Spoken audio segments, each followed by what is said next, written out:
1 in chat if you're silly, 2 in chat if you're sillier, and 3 in chat if you're a rascal. Yo. How's everyone doing? How's everyone doing? How's everyone doing? What's up, what's up, what's up? Can't watch today because I'm watching Married with My Friends. That's chill. Oh, I feel like a Minecrafter. Why'd I just do that? I bust my head. I mean, this isn't something you're going to be shocked by. This is like a bi-monthly thing. But I'll, looks epic. Hair looks cold. Thanks, guys. Thanks, guys. Oh! What did everyone get up to today? What did I do? I went to school. Then I went to work. Then I went to the gym. Then I came home. I just had a chicken wrap. Yum. And now I think we'll have a little drink on stream. And I think we'll be a little bit silly. Guess what I'm doing, chat. Chat, guess. Chat, guess what I'm doing tomorrow. Anyone want to guess? Please. Someone say something. Cat? No. Hi, I'm on break work right now. Hi. Hi, Millers. Chad, I'm going salsa dancing. What? What?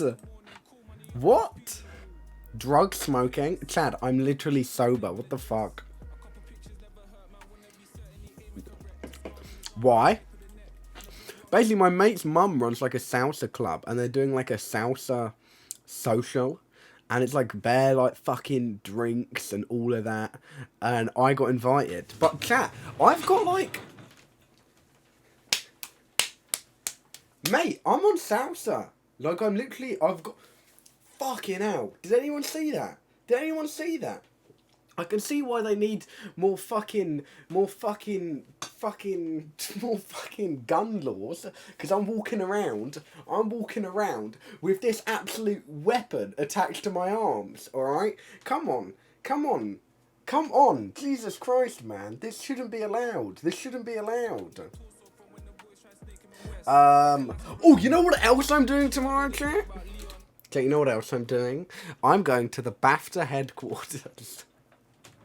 We're going to the BAFTA headquarters to listen to a talk from the directors of Don't Hug Me, I'm Scared and The Crown.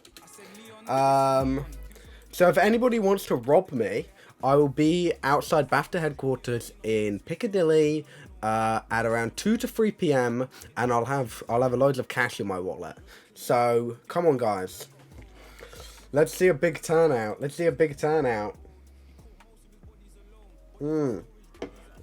What have you guys been up to? It's like a 4-day weekend, kind of. Anything silly for me to steal? No. I might have this hat on.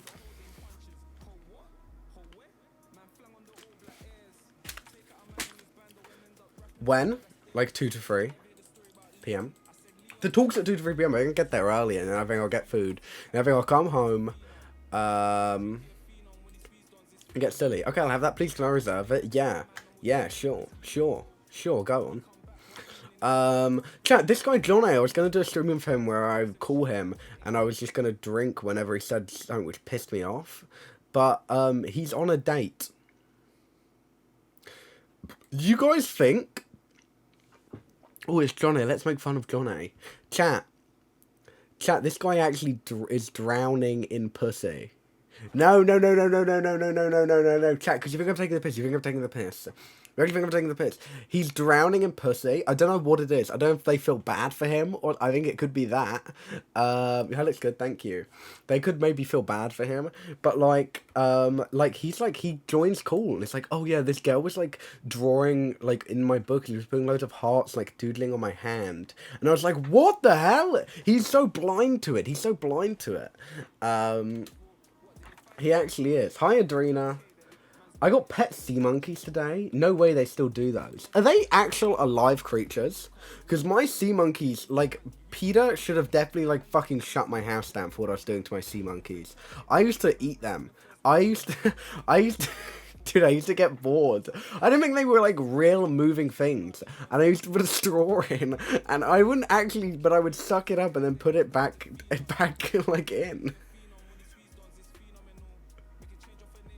Wait, Chad, everyone did that. Wait, chat, literally everyone did that. Literally everybody did that. What are you talking about? No. Every time I got Morgan's IP, no we didn't.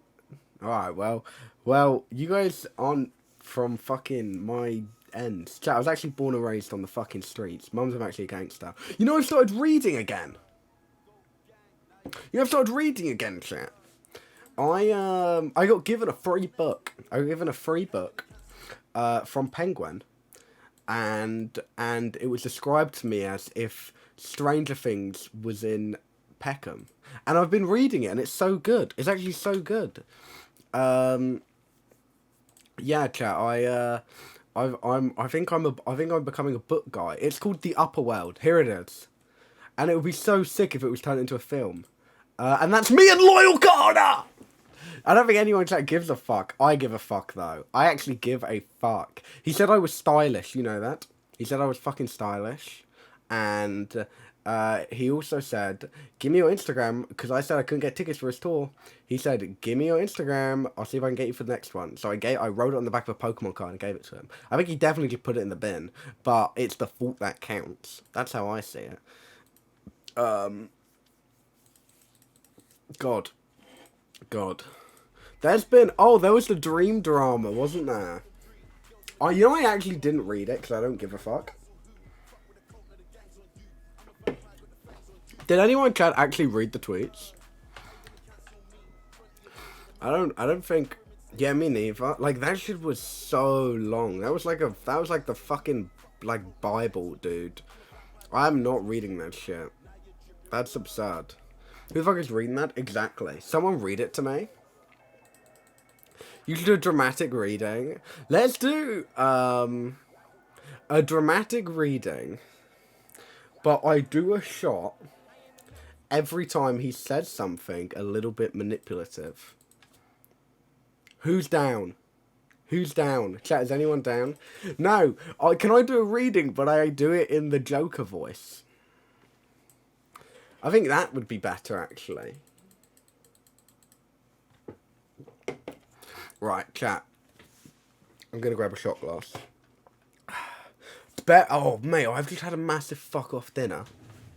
How's my bin looking? Oh, I can vom in that if I need to. I actually don't vom, though. Like...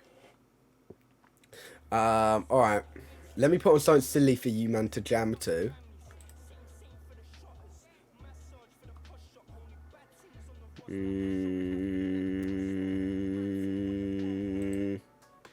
I'll be one moment. Hi, Maya.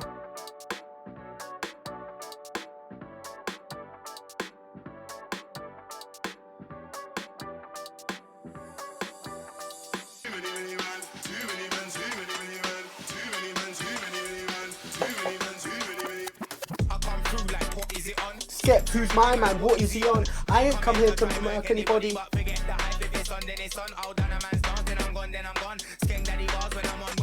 Alright. Ooh, nice cut. Thanks, Kablamo. Thank you for the 20 months. Chat, I got this. I feel like this should have been washed. Jude Brood picked this up for me in a car boot sale. It's Hooters, first in Asia. This is Hooters Singapore. Any Hooters fans? Anyone in chat got big boobs? Have you guys ever worked at Hooters? Actually, don't tell me that. Actually, don't tell me that.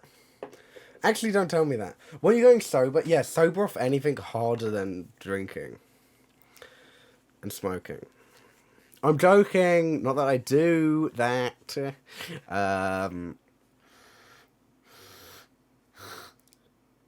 Oh, it doesn't fucking smell like AIDS. So, I have fat knockers. I actually really don't want to know. The lice came back. Dude, Stonepar, I nearly sent you a picture.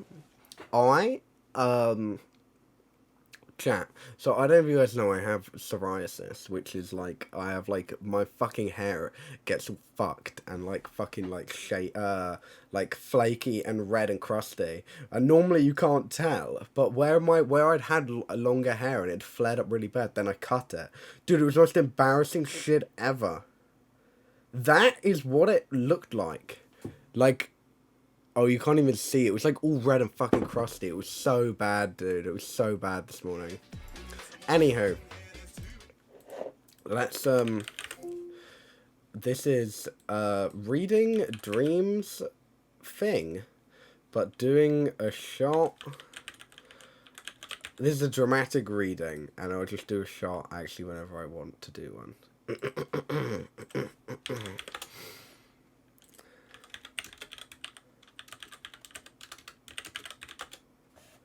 Yes, don't worry. I use it like Parmesan cheese, actually.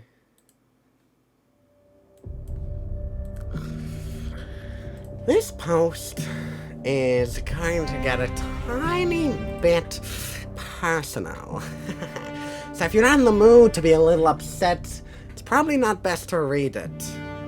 Though it's about the community drama right now. We'll start off strong.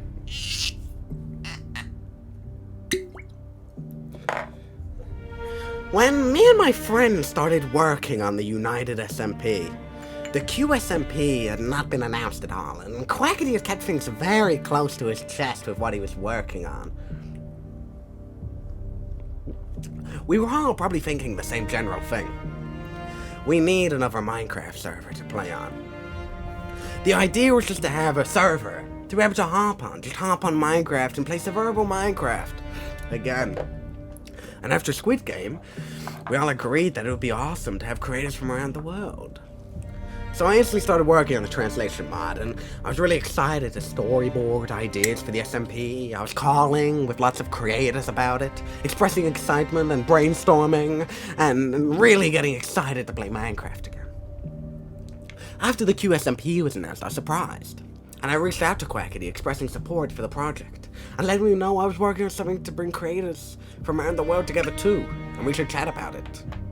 His SMP announcement didn't mention any translation stuff, and was English and Spanish based, so I still thought that conceptually they were different enough to coexist.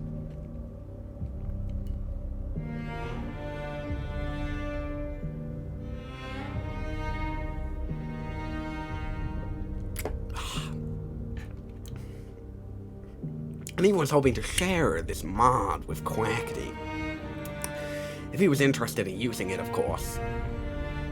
So this is, yeah, it's 40%. Quackity didn't reply to me at the time, and obviously I assumed it was due to being overwhelmed and busy with the QSMP and all of the members. He was getting close.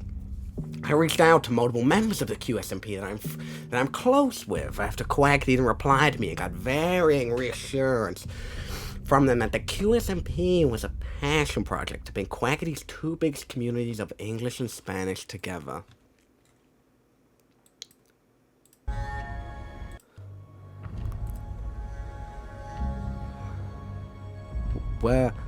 And that the servers were completely different.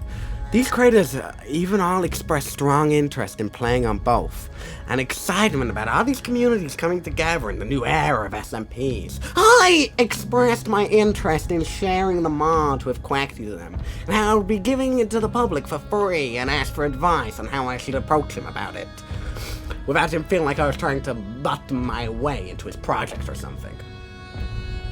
After talking with them though, it really encouraged me to keep working on the idea. With that idea, it wouldn't be a me thing. There would be about 6 other owners, and it could be a big community project, with this open source translation mod to bridge the community together. On my original owners list, Quackity was actually the idea for the owner for the Spanish community. This is before I knew anything about the QSMP. Oh my god, he actually doesn't shut the fuck up. No, Chad, I'm not doing all of that. I'm not doing all of that. That's absurd. That's absurd. The QSMP. God.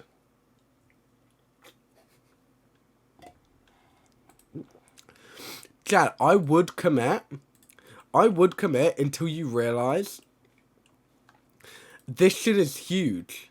Chat, this is more than my personal statement. No, end of the day, he's a fucking lame. I've always said he's lame, and I'm so glad I can continue saying he's lame. And I've fucking told you so, and I always say that. Anywho, I'm excited for my salsa lessons tomorrow, chat. Salsa dance. I have a duo. My friend Mush, she's gonna be my duo for it. Do you think I can do this?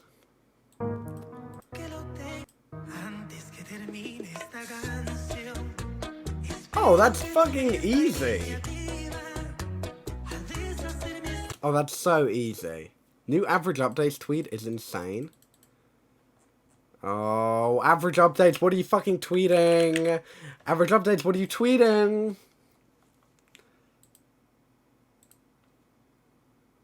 What the hell? This is some good ass editing. Damn, what the fuck?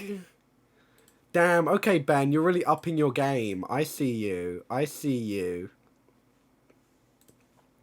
I see you. I watch Max at the Eiffel Tower. I don't watch Twitch in public. Because I actually just get, like, bare, like, fucking pussy. No, that's not true. That's actually not true. There's too many man, too many man, too many man, too many man. Oof. Oof. Oh, Stephen Crowder. One in chat if Stephen Crowder got divorced. One. Fuck that dude. Fuck that dude. Fuck that dude. Oh, this is actually some real ass shit. Chat, look at this, you ready? Gonzo said sometimes being a fashion forward weirdo is not an easy hobby. It took me 17 years to find a belt that matched a shirt. Dude, he's literally got that shit on though. He's actually got that shit on. I genuinely wish I could dress like him. This is so fucking hard. I wish I could put that shit on like Gonzo. It's tough as fuck. So, shout out to Gonzo. What's everyone's favourite Muppet? What's everyone's favourite Muppet? And don't be scared to say Kermit. I love Kermit. I'm big on the Kermit. So, Animal, that's fair. That's chill as fuck. Animal. A lot of animal love. A lot of animal love in chat. Janice. I like my favourite one. Not favourite. Chat, you know there's a Muppet called Zoot from Electric Mayhem. The dude plays the saxophone. He's called Zoot. Chat, Zoot is what we call like a blunt over here. You know how fucking dope that is? He's actually chill as fuck. Zoot is like, that's actually fucking awesome. Shout out Zoot. I'm big on Rolf. I am big on Rolf, but I think deep down I'll always love Kermit. I think I'll always love Kermit. Or Big Bird. Big Bird's a fucking goat. Oh, I love you, Big Bird! I love you! I love you, I love you.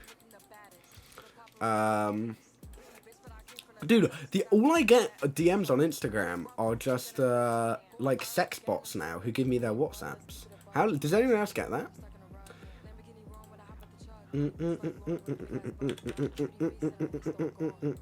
No, I get, like, a horrible amount of sex bots DM me.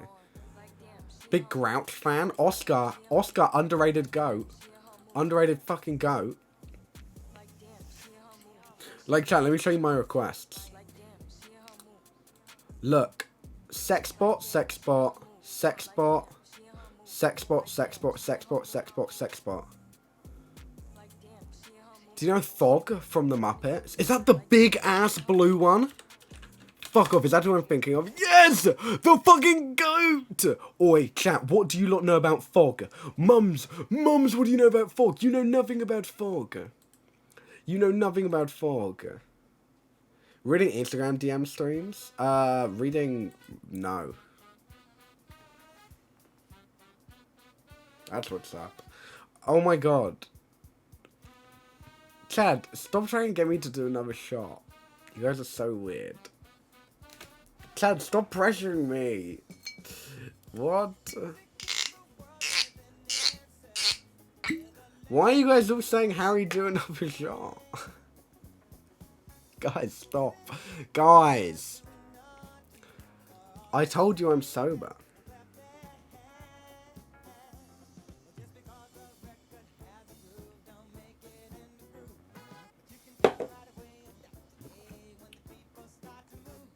You see my Hamilton shot glass? During a pog, I would love to. During a pog, I'd love to. Oh my god, wait, guys, look at the time. Because we're an hour into the stream, you guys get an Average Harry live performance. You guys get an Average Harry live performance. What? You're probably wondering, what song? Well, don't worry. We're on an hour in.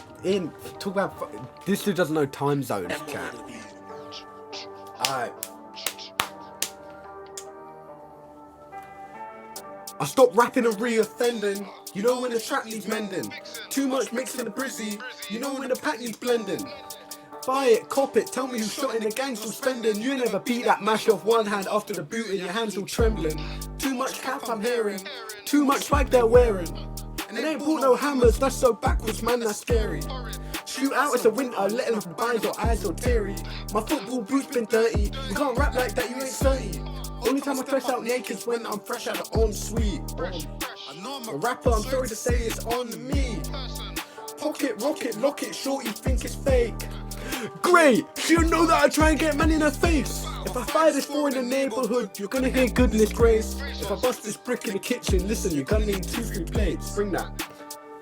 Proud of drops and I'm proud of babe. This one's long but small like Nave. Pick up the cases, you want a case. What? And the crowd goes wild. Chat, you're the crowd. Go wild, go wild, go wild, go wild, go wild. Come on. Come on. What? Can I get a what? What? Thanks, guys.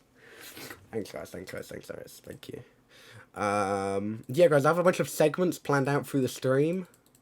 So there'll be one where I do the helicopter so fast I'm gonna hover around my room. What is this video? Reading, no. That's what.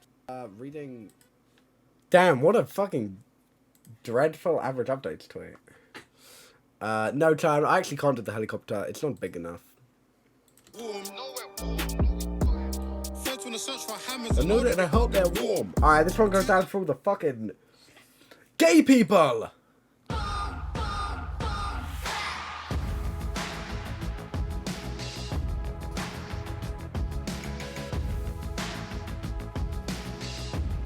Yes!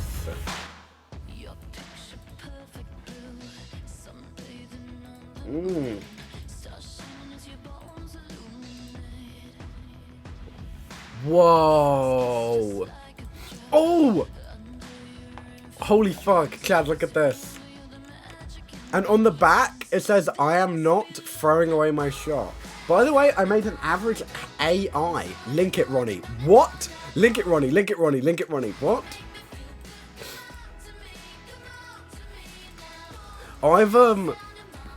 Oh my god, chat. You know, you can add your Snapchat AI to conversations like group chats. And you can also get it to speak patois. I found out today. I found that out today. Chat, let me read you my chat with the Snapchat AI. I added it in the group chat. I said, from now on you can speak patois. And my AI said, what happened, me brethren? You want me for chat patois now? No problem, me can do that. How your day go? How nuts is that? He's called Pookie Bear. Is this it? This character is not available to chat. Awkward. Awkward.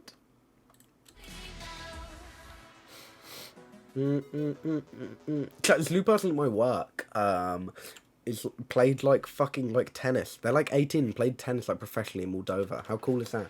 But they're on it. They're like homeschooled, so they do have quite dead banter. So, but it's like a seesaw.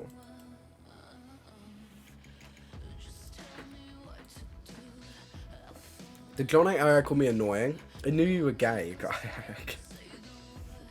And this must be love.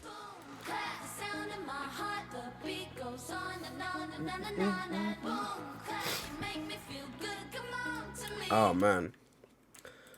Alright, chat, because we're 2 hours into the stream. We've reached the poetry segment. Oh no, we've reached the AI segment. We've reached the AI segment. No, it's still not available to chat. Alright guys, we've reached... Oh! No. Alright, hold on. Because we're 2 hours into the stream, I need to do another shot. Guys, I have to. Because that's the rules. I don't make up the rules. The rules make up the rules.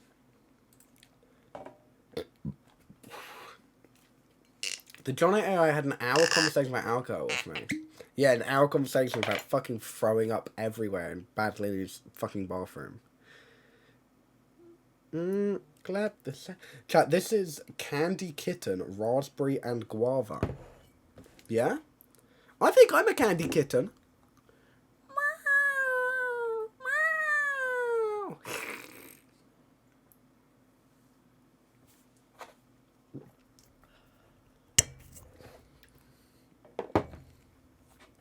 Stop that. Okay, my bad. My bad. Okay, when people say, oh, that's not, is that a reference to the video, that one video? Is it this one? Where it goes, if you deport other Mexicans, who's gonna clean your toilet, Donald Trump?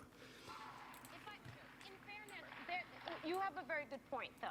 There are a lot of Latinos here in this country that do agree that the immigration problem is a problem, and it does need to be addressed, and it does need to be fixed. Interesting. But making those comments, those racist comments, do not help. And if you kick every Latino out of this country, then who is going to be cleaning your toilet, Donald Trump?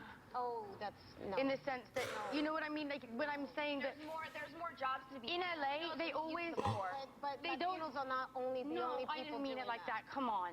No, I would never mean it like that. Okay. I'm not part of this argument with... I think what you're saying is that Trump himself He needs to look out his probably window and relies on... That's crazy. Fuck, dude. Fuck. Does it work yet? No! Alright, guys, it's poetry hour. It's poetry hour. It's poetry hour. Chat, this is by, Yomi Sode. Nigerian-born, poet. He visited my school the other day. We had a nice conversation on Instagram this morning. I'd like to read this one to you.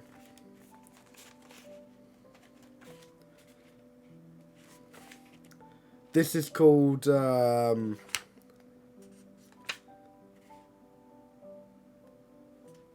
this is called, I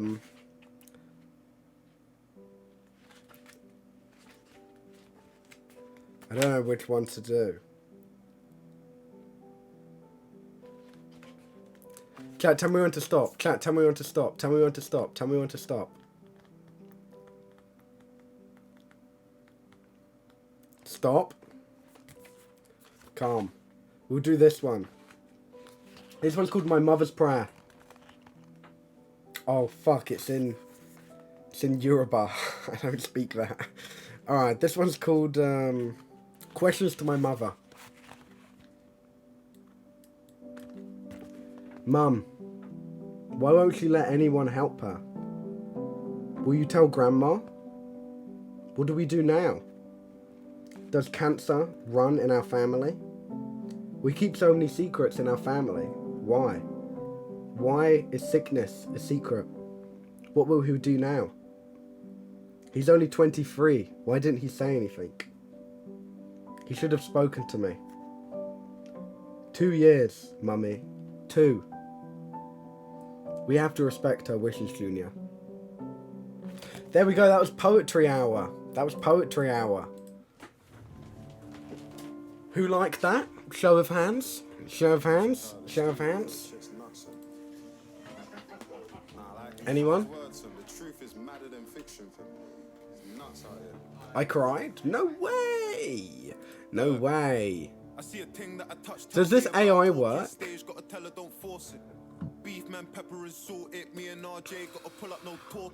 I'm refreshing it. Oh! No! Oh man. It's like a jam a bit, but not funny. Okay. Okay, yeah, you got me there. Yeah, you got me there. Okay. Alright, you win. You win. Was the last time? Are we back? Maybe there's a. Maybe you're sending me the wrong link? Question mark. Or it's not open to be shared with other people? Question mark. We back and we back and we back and we back and we back and we back and we back. Better than I was the last time. Rap just made me anxious and acid made me crazy. Do you guys want to do TikTok time? Alright, it's TikTok time, it's TikTok time, it's TikTok, it's TikTok. What little Sims song should I listen to? Have you listened to Little Sims before? Are you a Little Sims fan? Cherry Charms? Or do you want like a first tune to put on? Yes? Oh, put on Gorilla then. I fucking love Gorilla.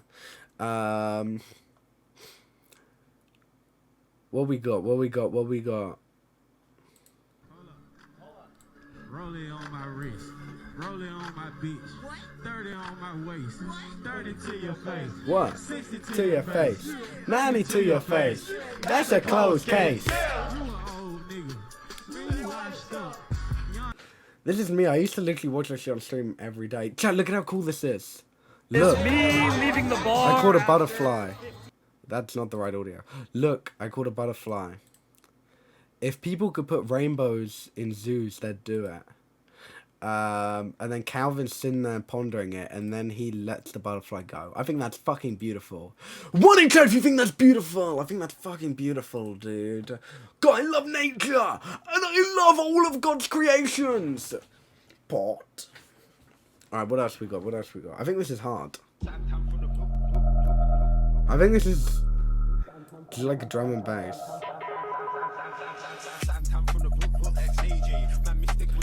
Now try if it works. Send. Oh, here's a link. Oh! No! Remember that It might be Taylor Swift's best album. It might be the best album of all time, actually. To Pimp a Butterfly is fine, but... I personally feel like there should be a limit on how gay you can be. Because he fucking reached it. There should... Oh my god. It might be... That's real. That's real.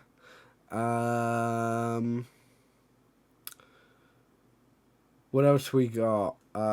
Fucking... This is my biggest fear.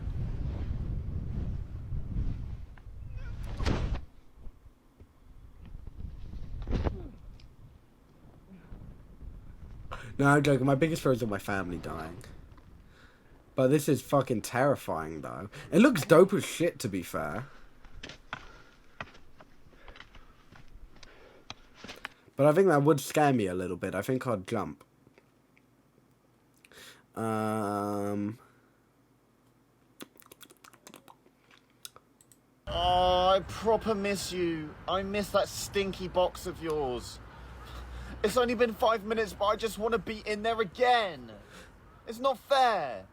Why do you think you can leave me in the fucking dust to cry? I don't want to cry. I want to be inside. That's so real. That's so real.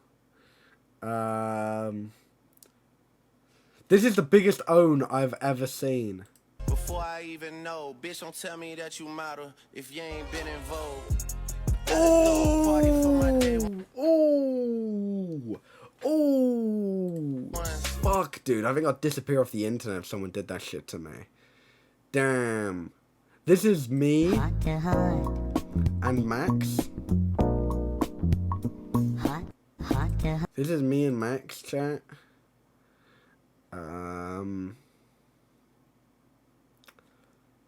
You're not my mother, though you claim to be.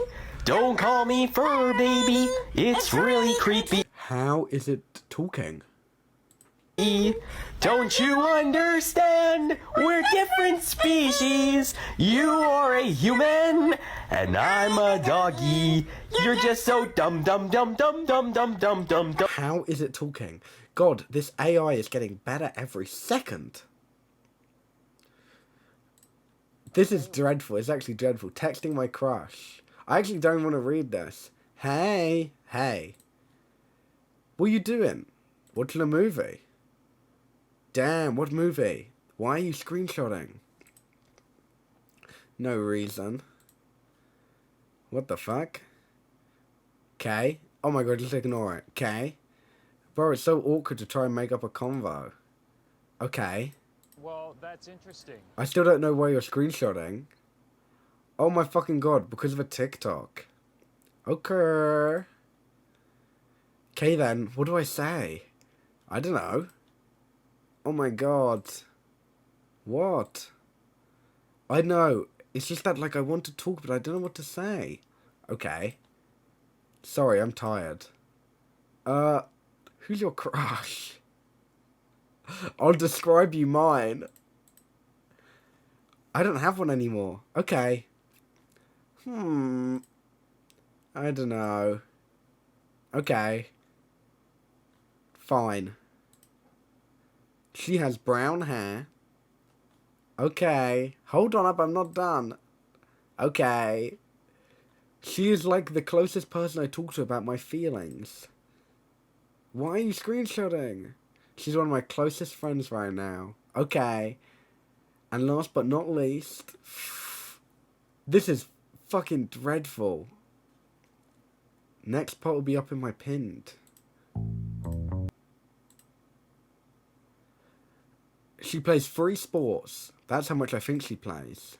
Okay, I don't understand the point though. It's fine. Bro, you have to have a crush. I don't. Don't you like D? I don't. No. Oh. Crying.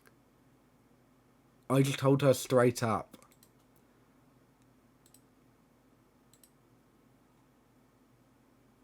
It was a skit, ha.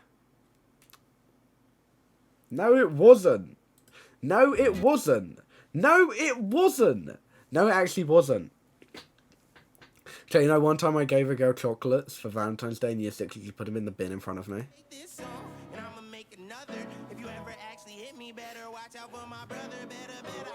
I think that calls for another shot.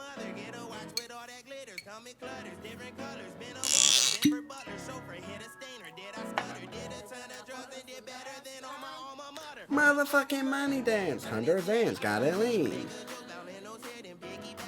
I guess on Valentine's Day, I started laughing hysterically. No way. I don't do Valentine's anymore. Apart from... No, I don't.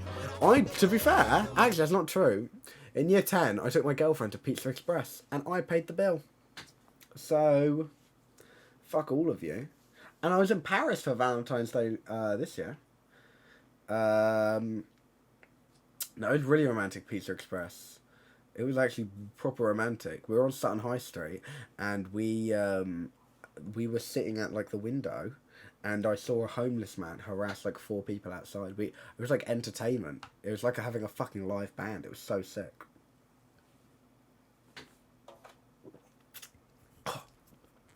Ish. Man. What else did I like? I said it was a prank, then he started dating my best friend. Oh, that would kill me. That would actually kill me. My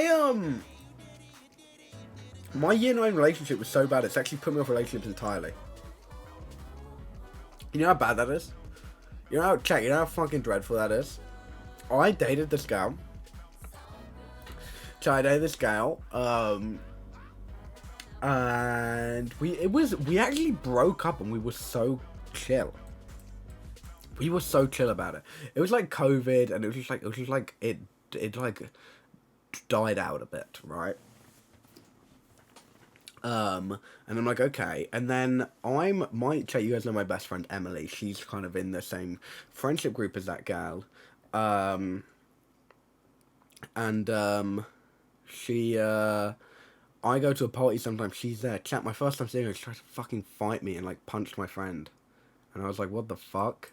She is like, I don't know what the fuck happened, because I thought we were chill. But, like, every time she gets a bit of drink in her, she gets, like, fucking aggressive as shit. And, like, tries to fight me. And I was like, what the fuck? I thought we were mutual. Like, I thought we were good. Guess not, though. Guess not. Strange. Very peculiar. Very, very peculiar. But now I feel bad. I don't want to be in a relationship at age 17. You get what I mean? You get what I mean, chat? And I think, I think the only way to describe it, I very much fit the bisexual stereotype. I'm a slut. I'll say it. And I'll admit it. I'm not scared to admit it, okay? I am genuinely probably the easiest person ever. Ever. But I don't care. I don't think kind of getting with someone's sex has to be this kind of big sacred thing. It's like my body's a temple. It's fun as fuck. I don't give a fuck. I hate how everyone thinks it's like this huge deal. I just think it's fun. I think it's so fun and so silly. I love it. I actually love it. Sorry guys, I'm oversharing again. My bad. I do that when I've had a couple drinks. Oh! Chat, LinkedIn have just notified me. Calm down. The vodka's hitting. Chat, I'm literally sober as hell right now. Chat, would a sober person be able to do this? Yep. I'm good. I'm good. So good.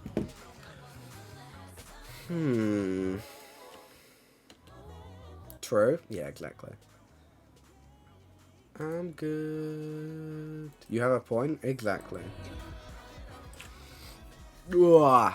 I can't drink too much. I'm drinking tomorrow as well for the salsa dance. Because I have moves like Jagger. I don't overshare when I'm drunk. My friends hate me for it. I'm not an oversharer. Because I already overshare literally everything on stream. You get what I mean? Yo, the AI's working for me? Wait, let me refresh. Oh, my estimated wait time is 1 minute.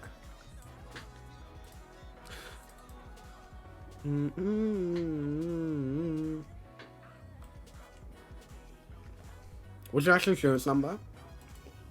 I do not know that shit, like, off by heart. Sorry. Sorry.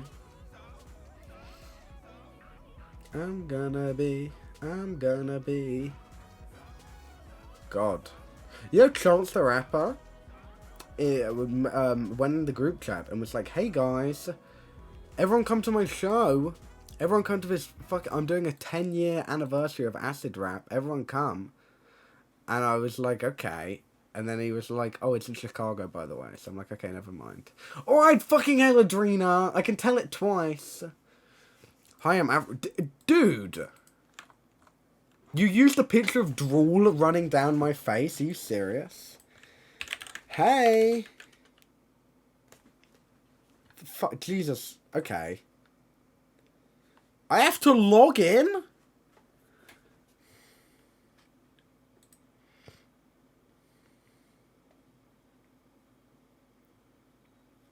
Send the link again. Chat, someone send the link again, please.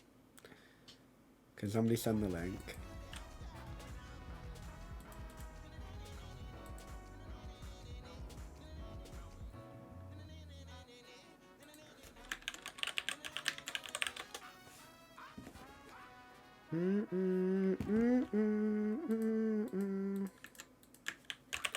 Thanks, Bonnie.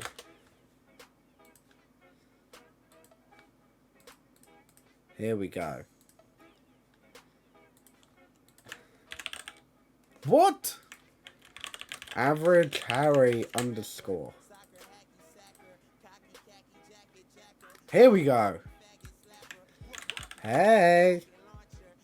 Let me see how well you did this bar. Who are you? OMO, you seem so nice. What are your political beliefs?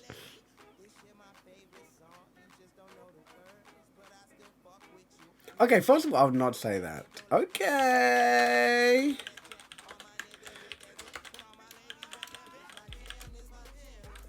Dude, why is it speaking? Wait, I do speak like that. I do speak like that. Fuck.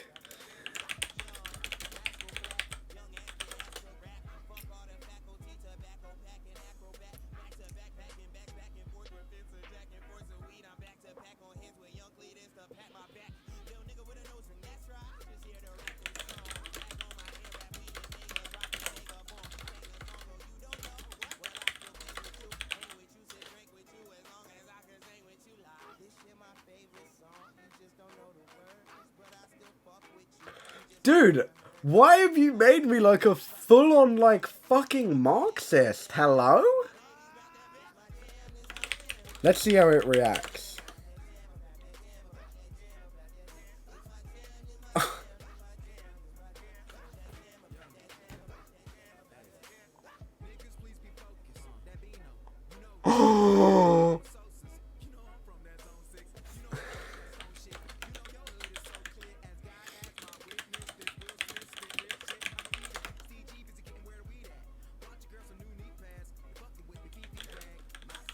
Dude, why does it keep going on about communism?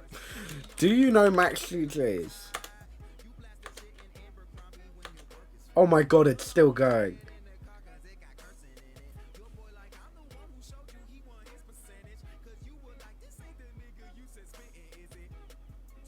Oh my god, it's still going!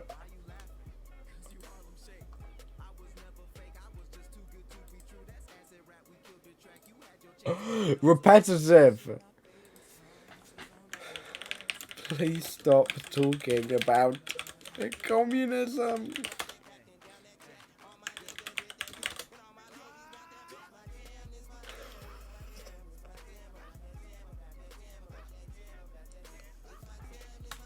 Shut up! Shut up! Shut up!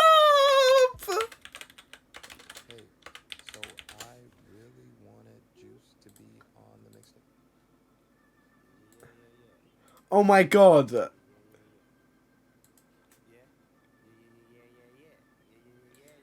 Oh my god, stop. Can we talk?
Why is this allowed? Why can I do this?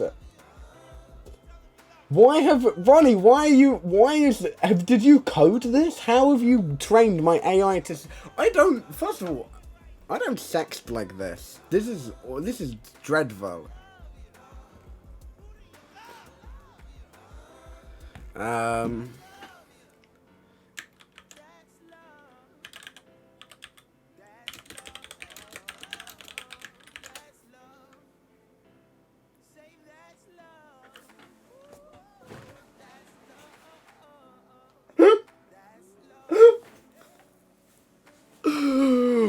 What the fuck?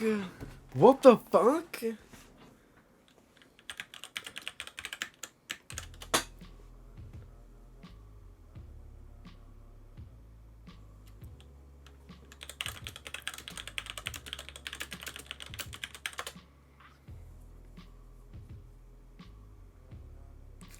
Alright, no, that's enough. That's enough. That's enough. That's enough. That's enough. That's enough. That's enough. That's enough.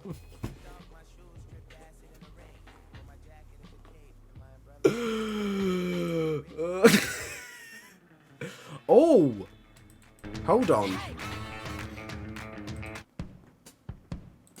When you meet a girl you like, you should take my advice. Girls like boys like me.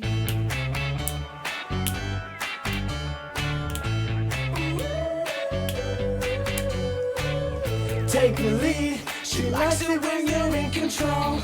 Let her breathe, chill, letting go with the flow. Make all the plans, don't be impolite. I know what girls, yeah, I know what girls like.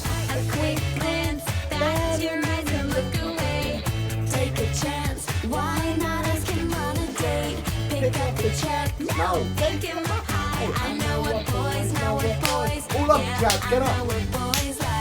I know what girls like, you know what I mean. Yo! I know what boys like girls like me. I know what girls like, Oh. boys like me. I know what boys like girls like me. Like me, like me, like me. Hang with the guys, don't let her know how much you care. Look in her eyes and tell her even if you're scared. You got it wrong, no, I got it right. Alright, that's who you're getting. Wait, Chad, I've been live for 3 hours? Plotpod, thank you for the tier 1 and Titan, thank you for the prime. Side note, I saw you just sitting in my Discord like yesterday. I felt bad, I was going to join, but I went live instead. Alright guys, because we've been live for 4 hours, you know what that means. I need to sext my AI again. No, I'm joking, I'm joking, I'm joking.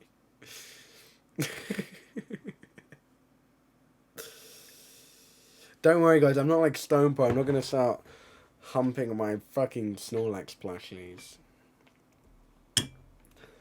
If I had a Snorlax plushie, maybe I would though. No, I'm joking. When I was 9, I fucked my mattress. Ugh. Ugh.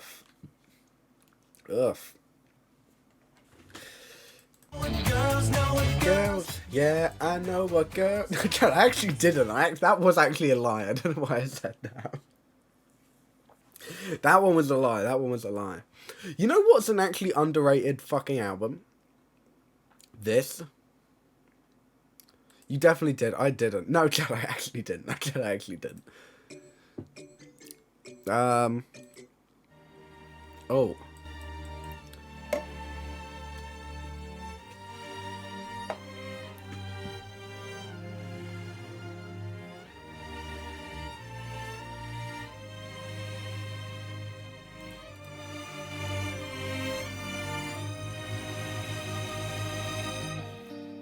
Pass me the lighter, oh flame calling, so she wanna light the fire. Ooh.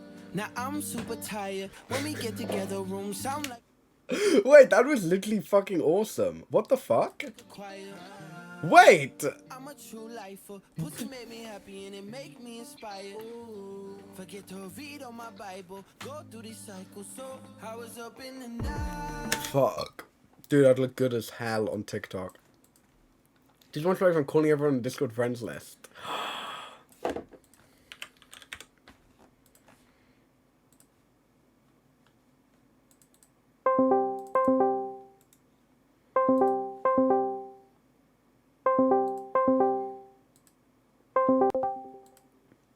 Hey! What's up, boy? I miss you.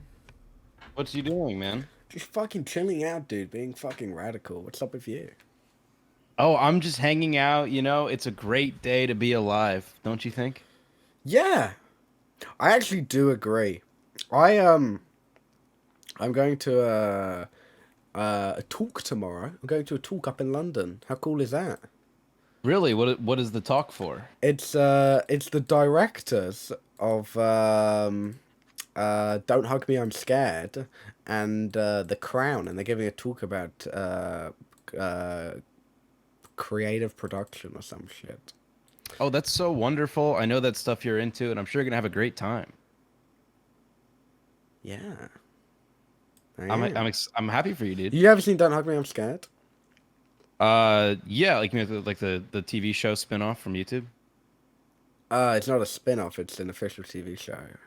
Yeah, but I mean, like, it first was just like a YouTube series, and it's like an official. Yeah, I watched it all. I watched it all in one stream.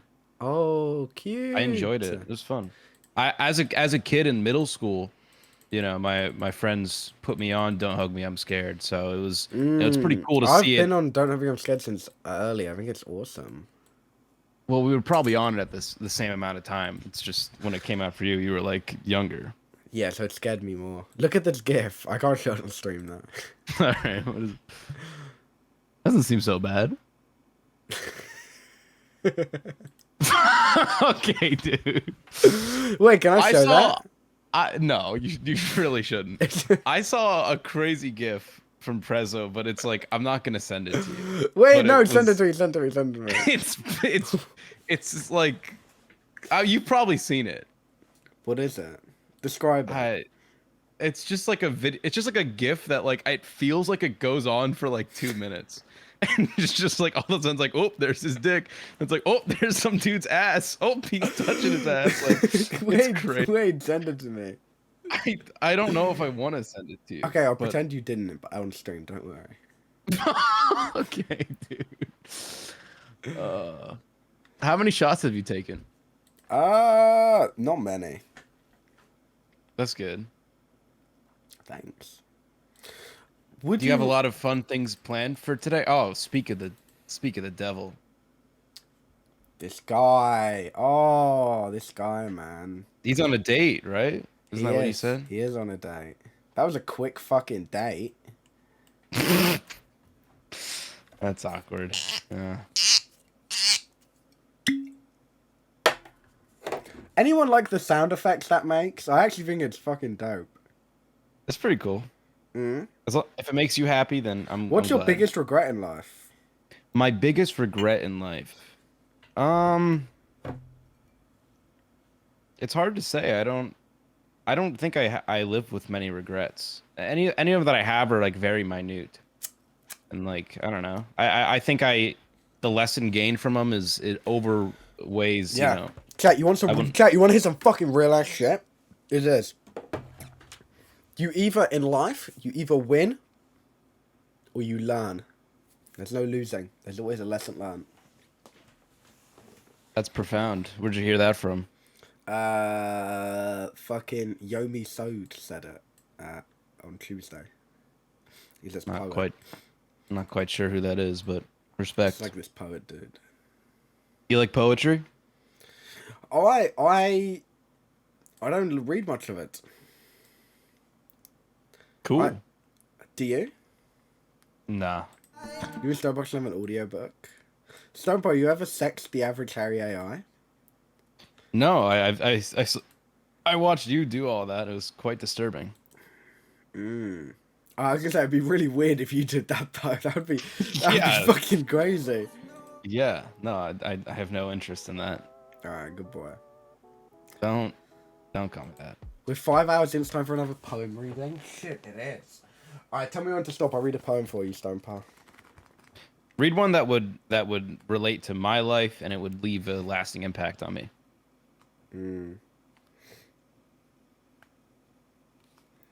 This is called Thanks, Plopper. Plopper, thank you for giving Stonepal.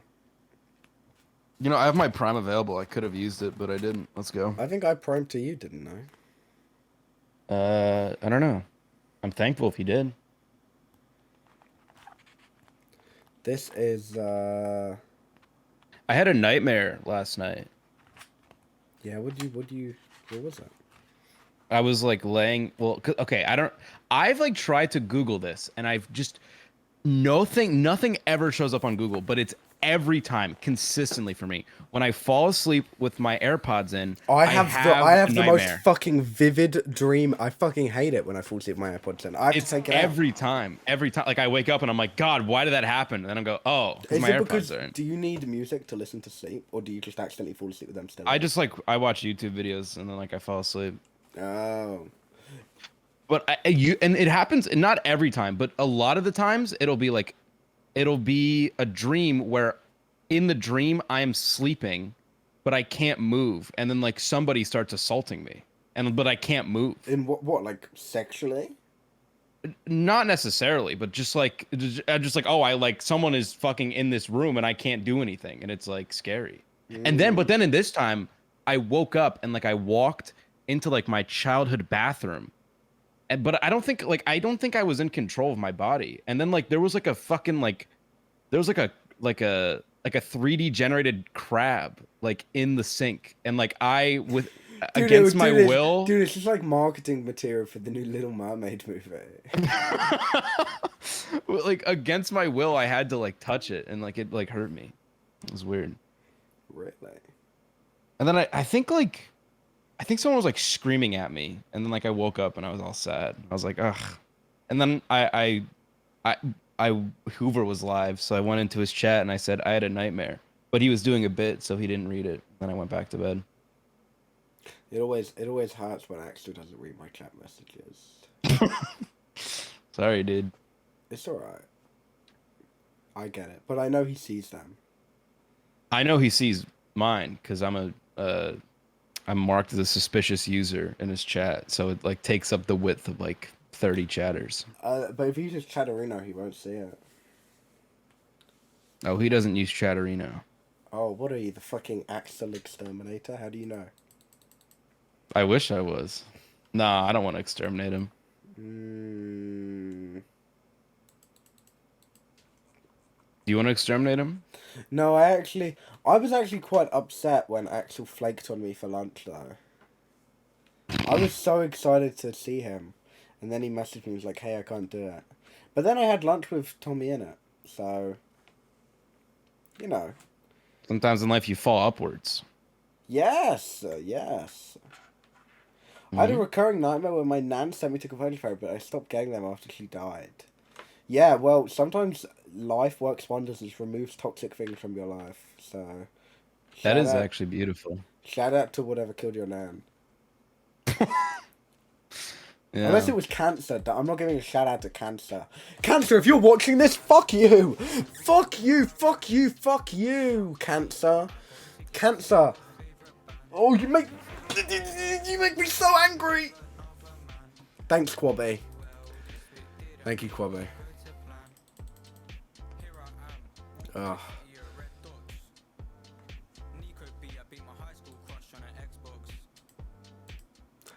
Got a knuckle sandwich for cancer. I actually have. Alright, this is the Twitch recap for March.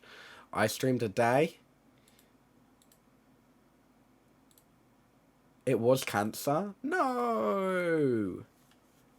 Chat, if you guys could die in any way, what would you choose? But you can't choose like in your sleep peacefully. I feel like if I have to die and can I choose like, do I have a choice of when it happens? Yeah. I either want to die, relatively old. I want to say like 80 to 90. But if like I had to die young, then like I want to die young in the funniest way possible. Oh wait, chat. This guy's talking about die young. Mum, chat, this guy thinks he's Kesha. What is wrong with you? What are you talking about? What are you talking about? Okay, imagine if I talked about this on my stream before, but like what if say you were diagnosed with an illness and you were gonna die within the next month or two, right? And it's like the illness is gonna take you out. It's like at that point, why not go out on your own terms and do something like crazy, something memorable, something funny? In my mind, I was doing this live stream at this like stadium, and like it's all building up to this big donation goal. Yeah. And when it hits the donation goal, a giant grand piano falls from the sky and crushes me. Don't stop, make it crushes you? Yeah, like or a comedically large anvil.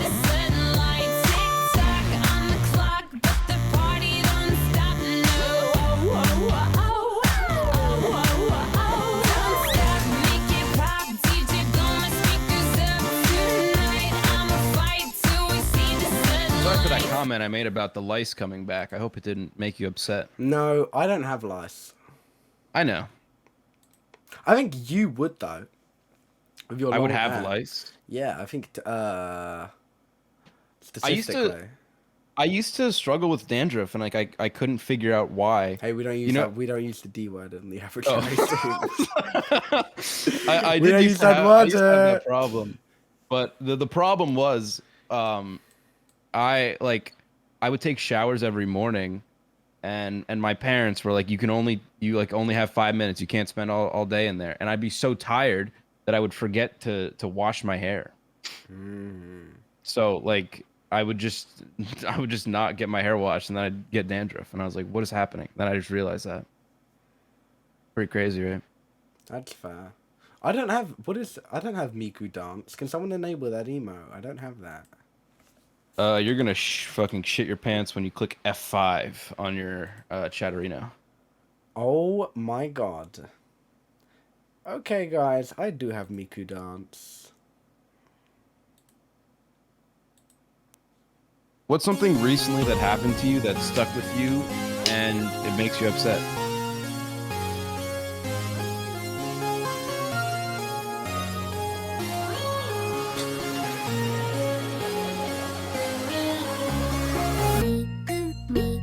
You can call me Miku. Blue hair, blue tie, hiding in your eyes, like open secrets. Sorry, what was the question? No, you're good. No, do it. Carry on. All right. Okay, ask me a question. I have to answer it 100% honestly. Where do you live? I live in Pennsylvania. Okay, my go. Now you ask me something. Where? No. I don't know what I want to know about you. I feel like I know too much already. Anything.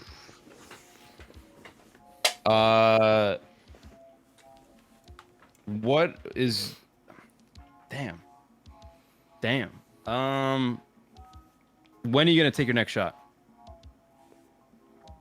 Now that you remind me. Okay, you ready for the cartoon sound effect? It is proper satisfying.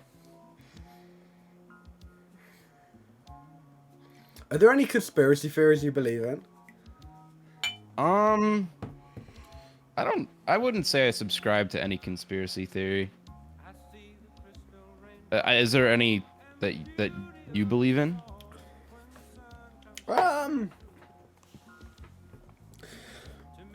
No. Not Sometimes really. it's There's fun some to where listen. I'm like, okay, like that's plausible. Like you listen to some of these like 9/11 ones, I'm like, okay, like I get that. Like I get where you believe that. Right. Like about like it being like an inside job, because I'm like, that would make sense. Sure. I think they're interesting to listen to, but it's like I do feel like very rarely there's like always like I don't really think that holds up. My favorite ones to listen to are the ones which are fucking insane, but people like, you know, like Pizzagate, where they're like Yeah. oh, these fucking like Bill Clinton is like murdering babies, and I like sometimes I watch like TikToks about it. I'm like, this is so fucking funny. Like, dude, they are not running a sex trafficking ring under a damn pizza restaurant. That would be insane. That would be nuts. That would be like the worst place to run it as well. Why? Do you have experience? No, dude, but if you're gonna run a fucking child sex trafficking ring, don't do it in like a public establishment. Hello? What the fuck? It doesn't make any sense. They have that on TikTok now. Dude, they have everything on TikTok now. They do it with like the Rothschild as well. They do it. They love the Rothschild on TikTok, but it goes, oh, the leaves are California Dreaming. They do this song, and they play like they put like photos where it's like, my name is Jacobs Rothschild. You haven't heard of me, but I'm the most powerful man in the world. And I'm like, what are you talking about, dude? Alright. Now you ask me a question. What? How much? Okay. I'm gonna say an amount of money, and you say higher or lower in your savings account. Okay.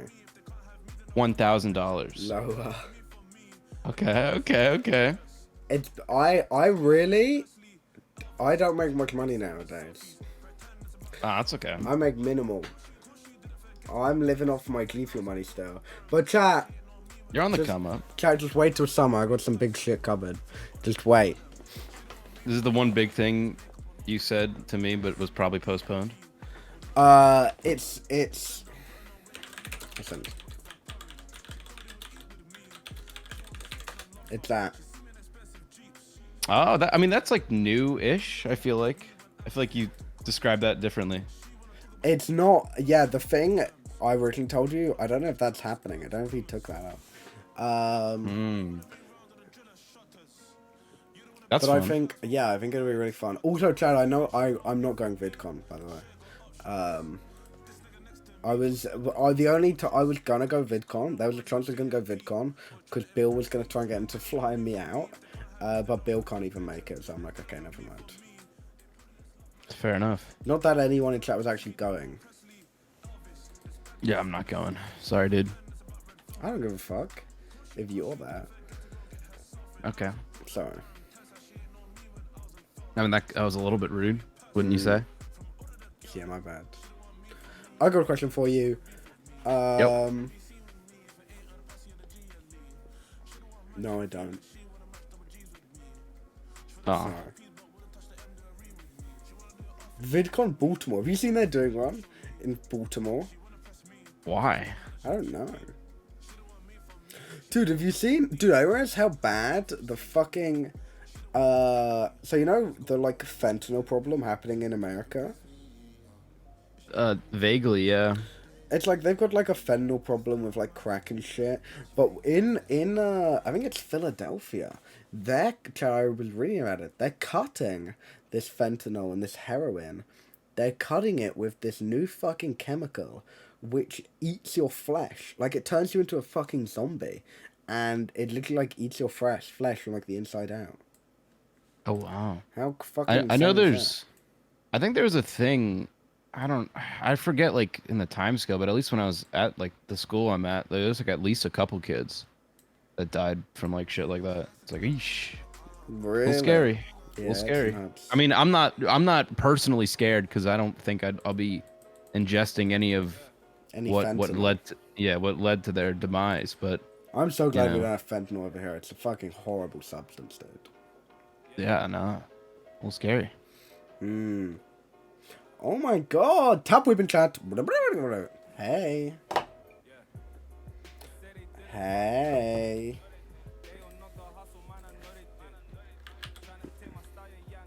John Live gotta go. Kill yourself.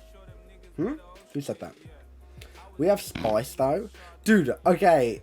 That spice is genuinely incomparable to fentanyl. Dude, if you do a gram of fentanyl, like, if you do fucking half a gram of fentanyl, it kills you. Spice just fucking, like, turns you into a zombie. We need to bring spice back. We need to start getting the year 7s hooked on spice again, okay? They're so fucking annoying, and they're so loud. We need to turn them back into, like, these brainless creatures who just, like, ruin their lives because of that shit. That's the only drug I say we bring back. Because these year 7s piss me off. Dude, one tried pushing in front of me at the hospital, at the lunch queue. And then when I said I'm a sixth former. No, I tried pushing in front of him. And I go, and he tried to stop me. I go, no, I'm a sixth former. And he goes, I don't care, you're not allowed to push in. So who the fuck do you think you're talking to? Don't beg it. Fentanyl's used in hospitals though. Hopefully doesn't know what I'm talking about. Dude, most recreational drugs are used in hospitals. Ket's used in hospitals. It's like fucking like morphine, like heroin and shit. Don't do drugs, yo. Yo, no, Chad, seriously, don't do drugs. Ket's used for depression. I don't get why they use Ket for depression. Ket's a downer. Ket's awesome, my friend said. Do you like the K-hole or whatever? I've never K-holed, but that's because I've never touched ketamine before. I can't tell if you're taking the piss or not. I've never K-holed. Okay.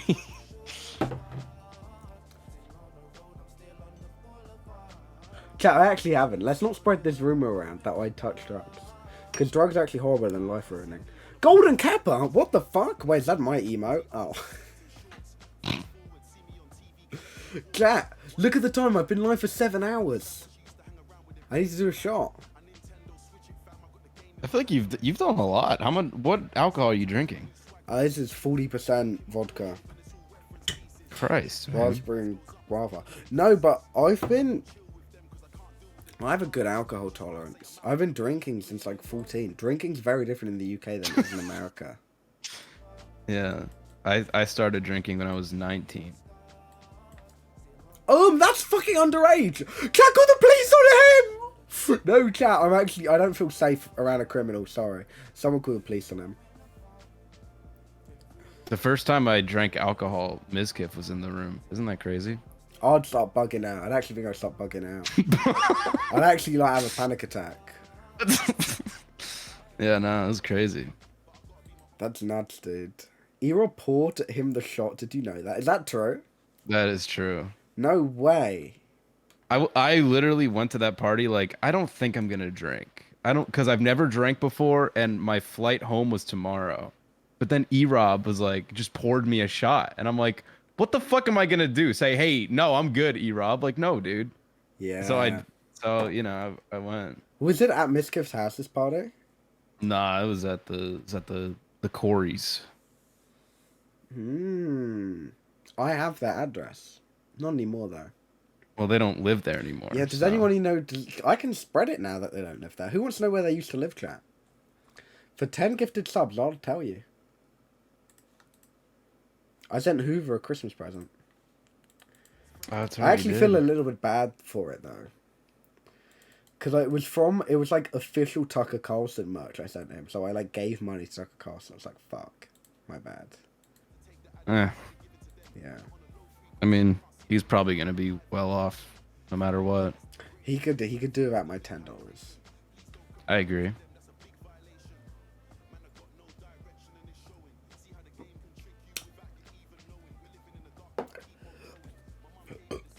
Oh boy.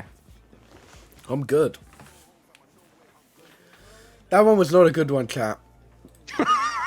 that was the evil shot. Chat, Yeah, someone bought me the evil shot. You should wait till you actually hit 2 hours to drink again, or don't. It's up to you. Oh, I love this song.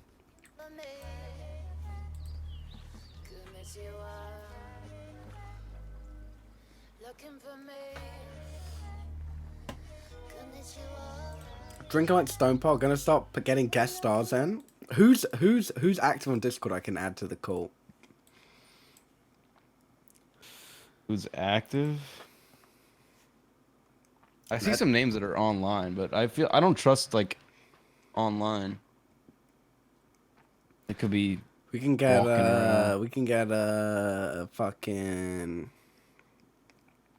Nicholas Cantu in here, dude. I think it's so crazy. You know Nicholas Cantu and his big like Twitter drama, where he like went crazy on Twitter. You know he's the voice of the new Teenage Mutant Ninja Turtle movie. Oh yeah, I saw the trailer in my theater before I saw the Mario movie. How crazy is that? Who can I add? Oh, did you want to see this person who's on my friends list? Yeah, Adam. Don't say them, but okay. Let's add them, right? Dude, they're on mine as well. I think, dude, I'm still a fucking VIP in that chat, man. I think I am too. Dude, it's bad. I am never showing my. I gotta hope no one checks that VIP list. It's bad. Hold on, let me check. Can I say it? I might be a mod. No way. Oh, I'm a mod. You can un-VIP? Oh, I gotta do that. I don't think I am. He like unfollowed me on Twitter. You're a mod? Mod is... Fuck, I'm still a VIP. No! No! No! It's you know, he was still a VIP in my chat for like a second, and then like someone made a joke about it. I'm like, what the fuck? He's still a VIP. Oh my dude, did you okay, that's actually goated. I don't think it didn't load on your end, but look what was in the previous chat message. What was that? He has 0 subs? That's pretty goated. Oh wait, no, they took away his sub button. I forgot. He probably would still have some stragglers. They took it away? Yeah. He's not even an affiliate. What, because of the allegations? I guess. Damn. I feel like it's like it's almost like a respawn. You just see the screenshots of the way he was talking to people. It's like, bro, it doesn't even matter. You just know he's a weirdo, like 1000%. Dude, I thought he was low-key weird as fuck, like, before. Like, yeah. Like, chat, there are some... People always go, don't judge a book by its cover. No, I think you should judge a book by its cover. If someone gives you weirdo vibes, they're probably a weirdo. Like, just about everyone back in, like, 2018 whose online persona was like, oh, I'm horny and I'm weird. It turns out it's not a persona. They actually were just weird. Yeah. And like low-key, that kind of used to be my vibe, where like that was like, oh, I'm gonna talk about sex. So like I've hard pivoted away because it's like, dude, everyone who did that was actually insane.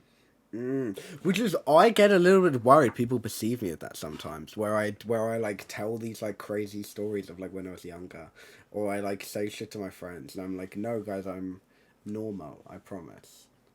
I don't want you to ever perceive me like that.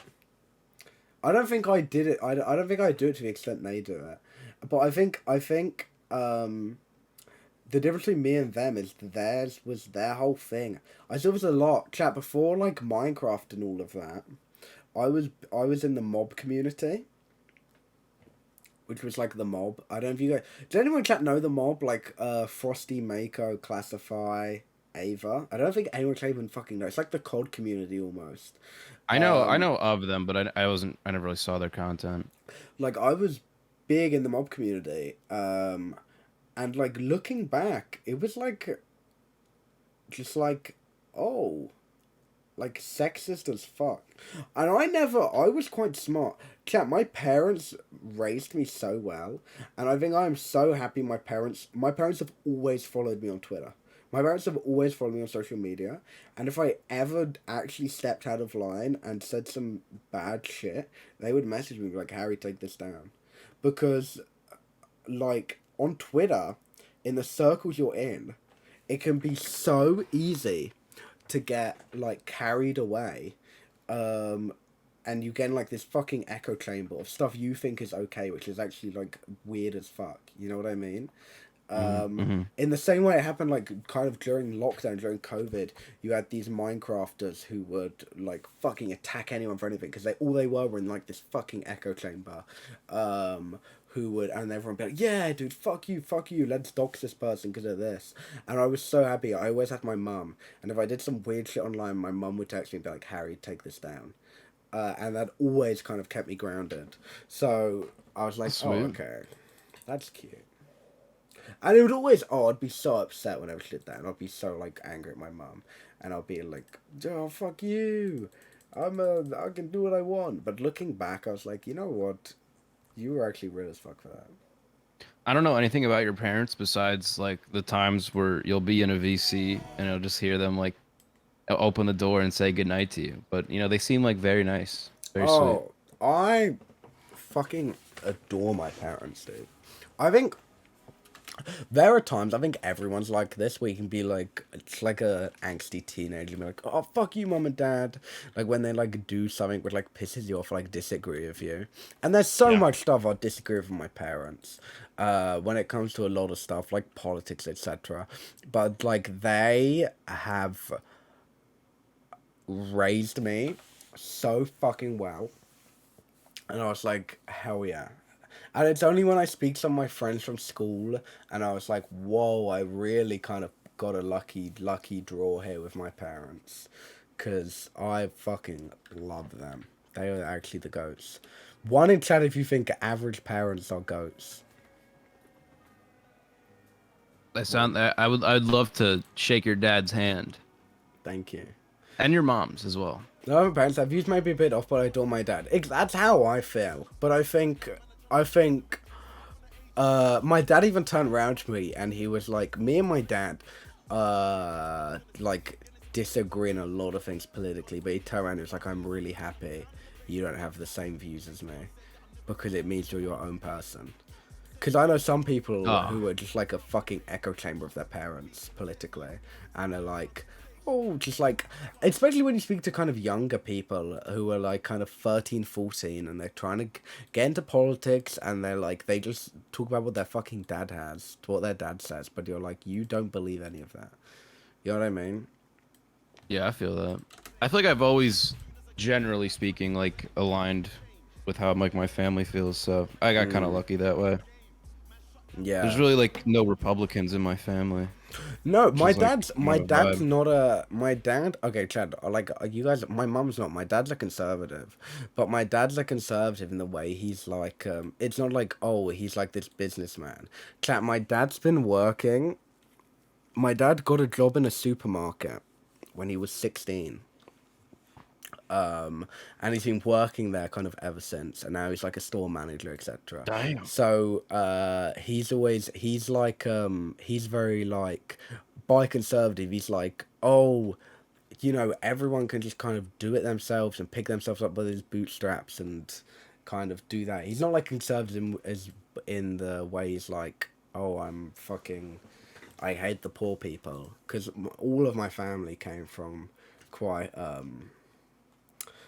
like council estates, etc. But my dad's been working since he's like 16, and I'm like, okay, well, I'll never agree with him and I'll never change his mind, but I'm happy he's not the kind of stuck up kind of fucking snobby kind of conservative. He is just, I don't know. I think at the end of the day, he's my dad, so Hell yeah, dude. it's whatever. I think there's much bigger things to worry about. Oh my god, Mouse. Mouse, isn't it your fucking birthday today? Also, Mouse, you know what's fucked up? Not fucked up. I assume you saw this. First of all, happy birthday, Mouse. Everyone wish Mouse a happy birthday. I tweeted this, and then Tubbo liked your reply. For some reason. I don't know where that came from. He doesn't even follow me. So shout out Tubbo for that. I was like, what the fuck? I accidentally put gay porn on his timeline the other day. Really? How'd you do that? Because I replied to gay porn. And then he DM'd me like, what, like, dude, what the like, what is your problem? And I'm like, sorry, dude, man. Sometimes I forget. Like, people follow me on Instagram. I was just posting on my story, and then like Tommy Innit replied, and I was like, "Whoa, what the hell are you doing here, dude? Go away!" It is. I think like posting on Instagram stories is like always the biggest reminder, like, of who follows me, because like you'll just see like just a random couple millionaires like who watch my story. I'm like, what the fuck? You like you actually looked at it. That's why I never check my story views, because it throws me off. I get like 1,000 and something story views on Instagram, and I'm like, fuck, I don't want to see that. I was like, this is terrifying. It's definitely good for the ego. I feel like the like conversion rate is insane, because I don't even have that many Instagram followers, but like of my followers, like almost all of them look at my story. It's like, what the fuck? Oh, like all of mine are inactive. Mine are all like fucking like Spanish and followed me when that clip of mine blew up. Oh, that's tough. So I like, all I'm doing is like losing followers on Instagram. But I feel like even if you don't fuck with someone, it's so easy just to like look at their story, or just like it just shows up as you're tapping. So I don't ever read into it, but like it is interesting. Exactly. Oh, I need to have a piss. Can you keep the stream entertained? Sure, man. Thanks. I'm gonna put in a nice song for them. I'm listening to your Spotify, so I know what vibe you're on. Yeah. Oh wait, come in Come in through that. Join through that. All right, No, I've already done that, mate. I'm listening along. Oh, he's gone. Okay. Hey, what's up, everybody? Welcome to the Average Harry live stream. If you're new to the stream, everyone hit that follow button. You know what I mean? We're trying to get some follows up in here. If you're having a good day, if you're having a nice day, type a 1 in chat if you're having a nice day.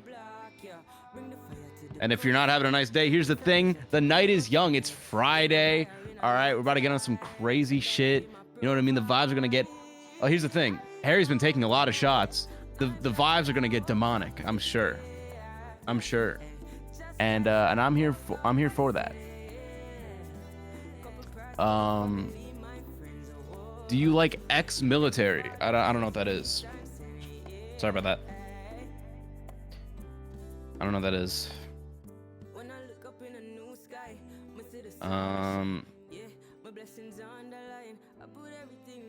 Hope y'all are doing good. I got, finally, after months, I got my Scott the Woz trading cards in the mail.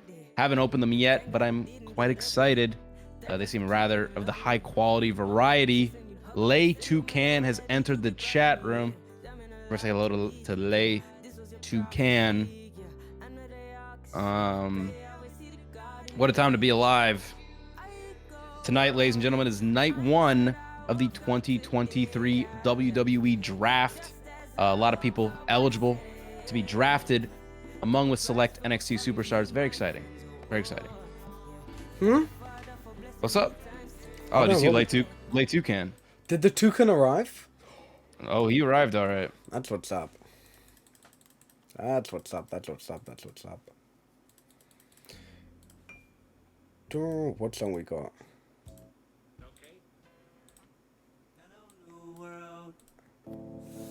Oh, chat! Listen to this. Listen to this, chat. Because we've hit 2 hours.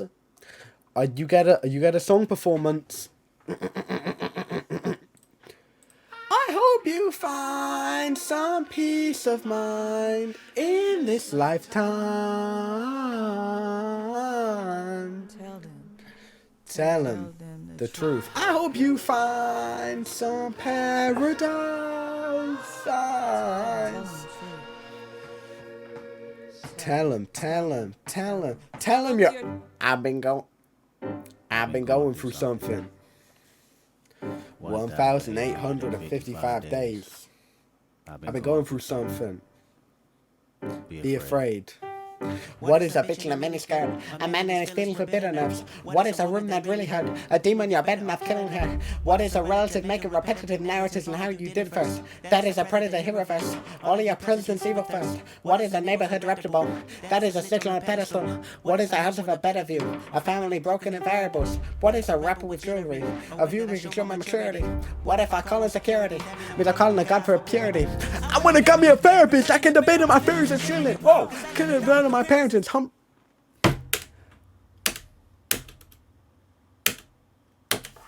Oh, the song won't play, chat. That's all you're getting.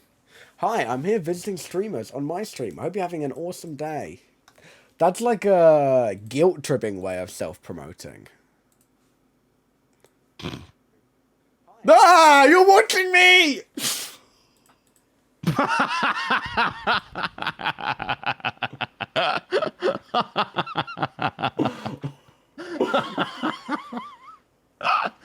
Oh, hell no, man. What the fuck? Fuck, dude. He shouted you out, dude. He shouted you out. Shout out. Yo, shout out that fucking dude. Or them. Or them. I don't know the gender. Shout out them. They said you were on their stream. I didn't know that. I didn't know that.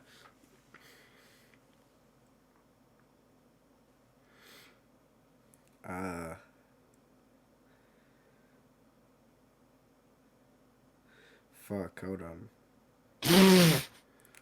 Hold on. Don't shout out. Alright, Chad. Guys, stop telling me to do a shot. Why are you guys telling me to do a shot? Chad, stop telling me to do a shot. Anemone? Hermione for one. You make music, innit? Don't you have that one song that's on YouTube? Oh, fuck. We know, right? Something, I don't know. Look. Respect. That's all I ask for. My feelings feel Jesus, man. No, you ain't stone cold. I know you bleed too. Head up in the cloud. My feet to the ground. I hate all your friends. Alright, Chat. Chat, what's the worst thing you've ever experienced in your life? You go first. Not much. I've actually lived like a sheltered life almost. What's the nearest you were Like to I've death? never had nearest I've been to death. I nearly died on a water slide accident in Ibiza. Damn, that'd be a rough way to go. I was this tiny little fucking kid, and the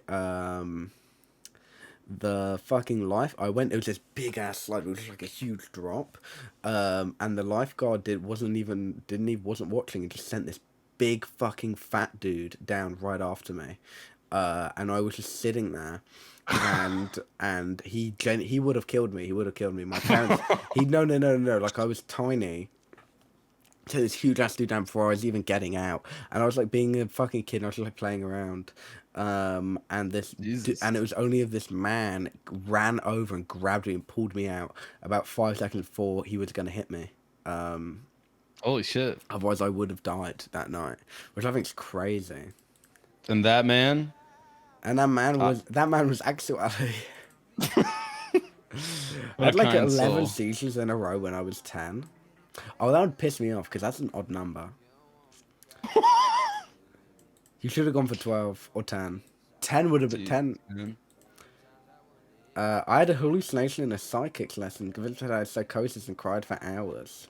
The other day, I imagined my dad dying and I cried so much in the gym I had to go hide in the changing room.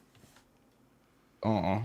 I don't know why I did it to myself. Like, it was completely in my head. I was like, dude, I hate if my dad died. Then I was just like, oh my god, I hate if my dad died. And then I started crying, like in the middle of the gym. I wasn't crying, I was on the machine, my tears were watering, and I just went into the changing room and sobbed. And I was like, what the fuck? I do remember, I had a dream that my brother passed away. And like, I woke up and I was very sad. Like, it was such a realistic, like, simulation of like the emotions, and it was like, fuck, dude. Oh yeah, okay, I got something to admit now that we're talking about dreams. What does that mean? I got something to admit because this was long enough ago now that I can get away with this. Okay, night, love you. All right, this is what happened. This is what happened, chat. Chat, for anyone doesn't know, I used to be sponsored by 3 companies: G Fuel, Steel Series, and Digital Storm. It was this competition called Gamers Got Talent, which I won. And it was a vote-based system. and I found out, if you checked Inspect Element, you could see how many votes you have. And also, you could vote on multiple accounts under different emails. I'm like, okay. And so, Chad, I basically rigged. I came first place and I fucking won. And it was literally like, Chad, I was like 14. I was like 15, 14. And I was they were paying me $1,000 a month. Like, G Fuel would give me 500 a month. And the other two would give me 250 a month, right? So I was like, holy fuck. Like, this was during lockdown as well. It was fucking insane. I'm still living off that money they gave me. And I completely fucking rigged it. I'm so serious. Because I don't give a fuck. The person who was the leader of it's been fired from G Fuel now. Chad, I scammed the fuck out of it. I rigged it. I made loads of fake accounts. I voted myself. I got all my family to do it as well. And because I did Inspect Element, I could see how many votes I had. And I had like double who was in second place. I literally, Chad, I think I got 600 votes. Second place got like fucking 200. Okay. Oh my god. And I deserved it. Everyone else was boring as shit. So basically, I did that, and I had this dream I had this dream that the dude who was running it, he was called Cursed, was like found out I was doing it and like blacklisted me. But dude, it was so realistic. I woke up and I cried, and I genuinely cried because I was like, oh my god. And then I was like, wait, that wasn't real. And I fucking won. And I was like, okay. My friend scammed HelloFresh. I have like 8 to 10K. Dude, these big companies are so fucking easy to scam. Like, it's light work. You'd never do that. The You'd biggest never do that, scam. though, would you, Stonefar? The biggest scam I did, when I was a Discord partner and I was in the Discord partner server, before they sold the Wumpus plushies, they did like a giveaway.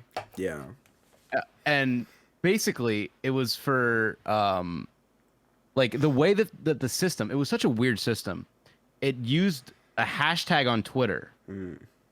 So like I realized if you got people to like quote retweet, or I forget exactly how it worked, but basically like retweets would count in like, because they had a channel that was dedicated to like, okay, here's everyone who entered the contest. So Yeah. I did a giveaway on like my Splatoon News Twitter account, and it used like this service that like one of the ways you could get an entry was like retweeting it. So like it got so many uses, and then I ended up being one of the people that won because of that. Like I fucking scammed that Is that shit. where you got that picture of you with the Discord plushie? Yes, that plushie I did kind of get, arguably in a scummy way. Heather's But they- Widow. They gave. Sorry, I just read that chat message. Sorry, carry on. No, go ahead. That is Heaven's- crazy. I scanned Libra triggers and signed posters, but I signed them and saved made 500 quid on Depop. No, that's actually real as fuck. I gotta start doing that. That's actually real as fuck. Yeah. Heather, I actually think you're the most normal average Harry chatter. I think if I had to meet any average Harry chatter in real life, if I was forced to be in a room with one of them, I think I'd choose Heather, because I think they're the most normal one I have. That's And sweet. I think my least normal would be Ronnie. No offense, Ronnie. No offense. I'm joking. First name Joe, last name King. Middle name Tornado, last name Benstead, first name Harry. Oh, why did I say that? I mean, you say that a lot. I don't know. Yeah, but I don't know why I did. I was like a tick almost. I just had the undeniable urge to say my full name. Well, I mean, there's worse things he could have said. Yeah. Because Axel always does it.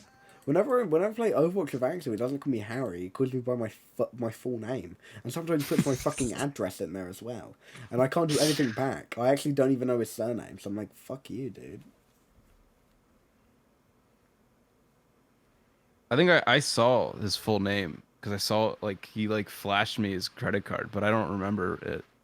Yeah, I need to hunt him down. Yeah. Where's my vape? Where is it?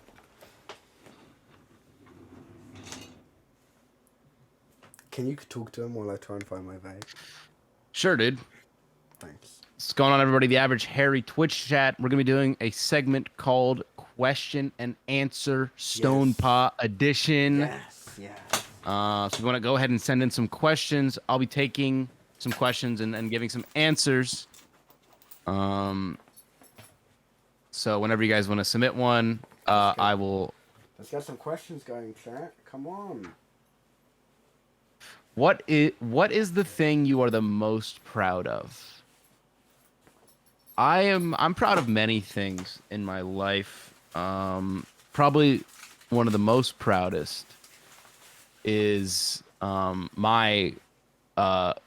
accomplished, you know, some of the biggest dreams I've ever had in my life at such a young age. Why is one of your biggest accomplishments Dream. How much debt are you gonna be in from college? Not much. I'm in a pretty fortunate position. I did take out some loans, but it's very minimal, and I'm in a very fortunate position, especially with content creation, where I'm not too stressed out about that, and I know that's a big thing for a lot of people, but it's not something I'm too concerned about. It's like extremely manageable, and I'm very thankful. I'm very thankful. I'm thankful for a fucking health bar. Where is it? Have you considered? How long have you been vaping for? I don't vape. Oh, okay. Carry on. Okay, let's get some questions going. Would you ever shoot a man? What's the? What do you mean? What do you mean? Shoot a man, just like in general. Like, what's the context of this? Would you shoot a man? I'd shoot a woman. Oh. And a man. Like, I'd shoot. I'd shoot. What do you? I don't get what the context. This is y'all streamer. Oh my god. Not because she's a woman, but like if. Kind of sounded that way. I'm not gonna lie. I don't get why it would have to be a man. If someone was fucking running at me with a gun and being like, "We're gonna shoot you," and I had a gun, I think I'd probably shoot them first. Would you not? I don't know if I'd really want to shoot someone. It would have to be, I suppose, genuinely life or death. Oh yeah, no. I would never, unless it was actual life or death.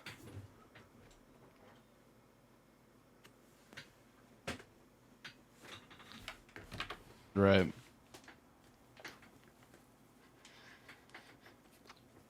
What's your most controversial take? Something that you genuinely stand by, but oftentimes when you say it, you're met with backlash. You're met with people who disagree with you. I don't know. I'm like heavy against. I don't know. I don't really have one. I don't think. What's yours? I don't think I have one. Oh, look, we're on the same fucking page here. Okay. Here's a question. You're stranded on a deserted island. Yeah. What are you gonna do? Jerk off. It looks like you could make a fire with the amount of smoke in your room right now. Yeah, I got a smoke. I turned my smoke machine on. Oh shit. Do you not have one? No, I don't. You should invest it. I don't know. I try and minimize the things that are inherently addictive. You tried to maximize them. Nope. What did you say? Okay, how drunk are you think? I'm goated. Could you do like the walk in a straight line thing, you think? Yes. Of course. I could drive right now. You could drive right Well, now? I can't drive sober, so I wouldn't be able to drive that. Right. Okay. Well, that's good. Can you? Can you drive? I don't think I don't want to drive. That's my hot take, which everyone's You're backlash against to. driving? I'm very anti-car. I'm not big on cars. Like you don't want to have a car. No. You just prioritize. You want to live in like a walkable city. I'm big on public transport. I love public transport. I genuinely, and everyone takes a piss at me and say this, I love taking a busy ass bus to school in the morning. Because it's a sense of community. I think with the rising age of technology and everyone on their phone and it's so easy to be disconnected. Because right now I'm sitting here in South London, I'm speaking to America, and I got people from fucking South America in chat. I got people from all around fucking Europe in chat. It's so easy to be disconnected, and I think it's nice to stay grounded, and I think it's nice to remember that you have these people around you. who live lives similar to yours, who live where you live and do stuff where you live, and I'm like, I think it's nice. And I think even though whenever I am on the bus, I normally do have my headphones on, and I normally have my head down, but I like it. It's a sense of community. I think we're all going in the same area. We're all going in the same direction. We're all going to kind of do something, and I think that's nice. It's a nice feeling, which you don't get much anymore. Okay, the sentiment you said, like there are other people around you that live similar lives. Like, do you believe that wholeheartedly? Well, yeah, because there's a bunch of other school kids on here. I feel like when I walk around school, I always think, oh, I'm better than all these people. None of these people are streamers. You think that makes them better than you? You better than them? I mean, not necessarily better, but more important, more successful, more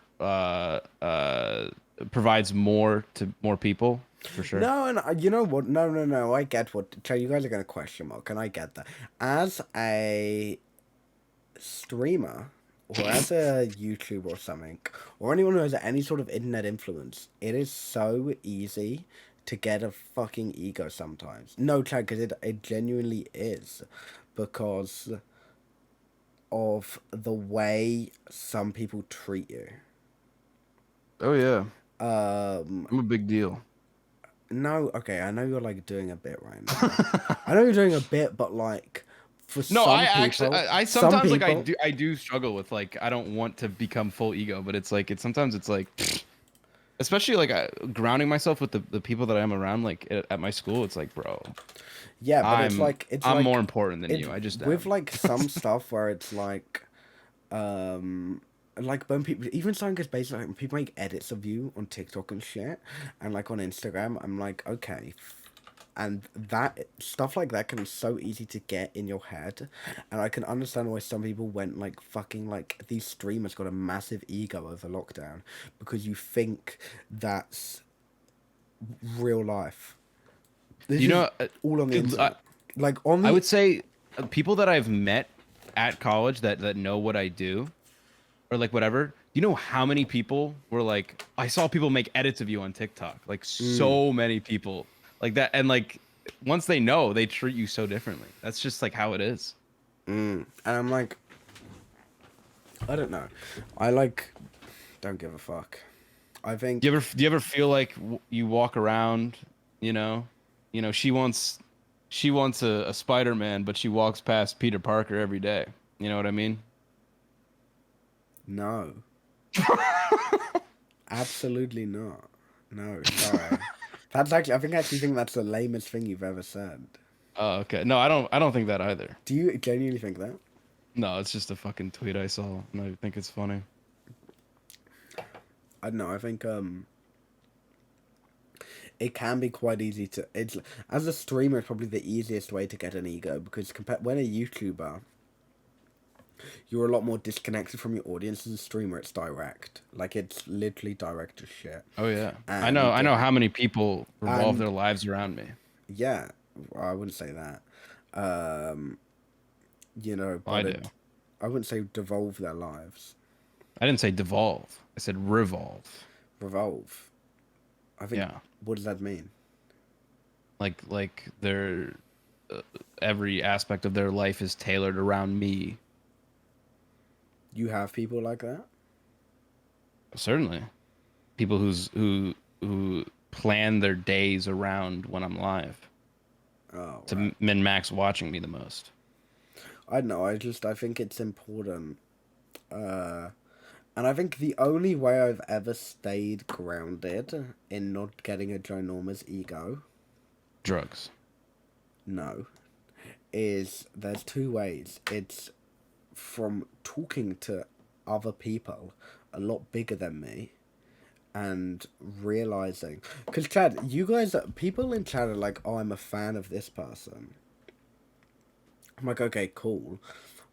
I am still, Chad, even when I speak and like go out with fucking like hang with like Tom and shit, Chad, I'm still I'm a big fan of Tom. I watched Tom a lot when I was like during like fucking lockdown and shit. And then you speak to him, and you're like, shit, he's just a bloke as well. And it's like the most important thing ever. Is like, please, like, everyone is just like a bloke. Like everyone's just so normal. Newt, thank you for the ride. You It was definitely, oh yeah, it was just it's a crazy like grounding experience, just like meeting big people for the first time, and you're like, oh, okay, like you're just like you're also awkward and not sure what to do and whatever. It's like, oh, okay, cool. Yeah, it's like nothing. Yeah, exactly. I don't know. It's whatever. I think it's whatever. Get what I mean? What's the biggest lesson you've learned from your online life that you think would apply to everyone, and it's something that you don't think most people would have the experience to recognize? Or maybe not the number one thing, but what's something? You go first. Oh, come on, man. I don't have anything. I think it's there's a lot of people who never really felt resistance or dislike from a lot of people. I think there's people at grown ages who just cannot physically handle there being people that dislike you. And it's like being in this position, you gotta learn how to fucking compartmentalize that, or else you will not make it. I think no matter what, you could be the best person in the world. There will be people who don't like you. There will be people who dislike you. 100%. And it's so easy to get caught up in this fucking loop of getting everyone to like you, of making sure everyone likes you. Even people who I would argue are some of the most powerful, kind of strongest people, you still have people who fucking like hated like Malcolm X and shit. There is no one who everyone likes, and you will never have everyone like you. And it's so easy to get caught up making sure everyone likes you, and you just need to accept people won't like you. And it's not, and you just shouldn't try and appeal to them. I think you should be yourself.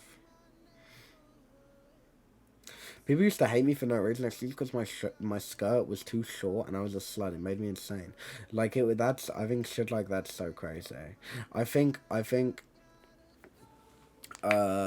when you are younger and in your teenage years, it is so easy to just gang up on someone and pick on someone over shit which doesn't make any sense at all, and I think it's awful.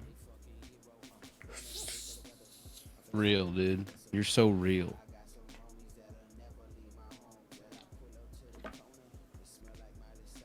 I think my one piece of advice to anyone would be, no way someone has come in chat from that. That's nuts. The brother incident, that's nuts. I think my one piece of advice for everyone would be, and it sounds dumb, but be yourself, like unapologetically. And no matter, everyone will try and fit you into this box, which everyone will try and fucking fit you into, and they want you to fit into this box. But it's nothing. I mean, it's so nothing. And it's so important to be yourself. I know it's hypocritical me saying that, because I fucking struggle with that all the time. And it's such a hard thing to be yourself unapologetically, because it's so hard to... I mean, apologizing too much. Everyone apologizes too much. There's nothing wrong with being empathetic almost.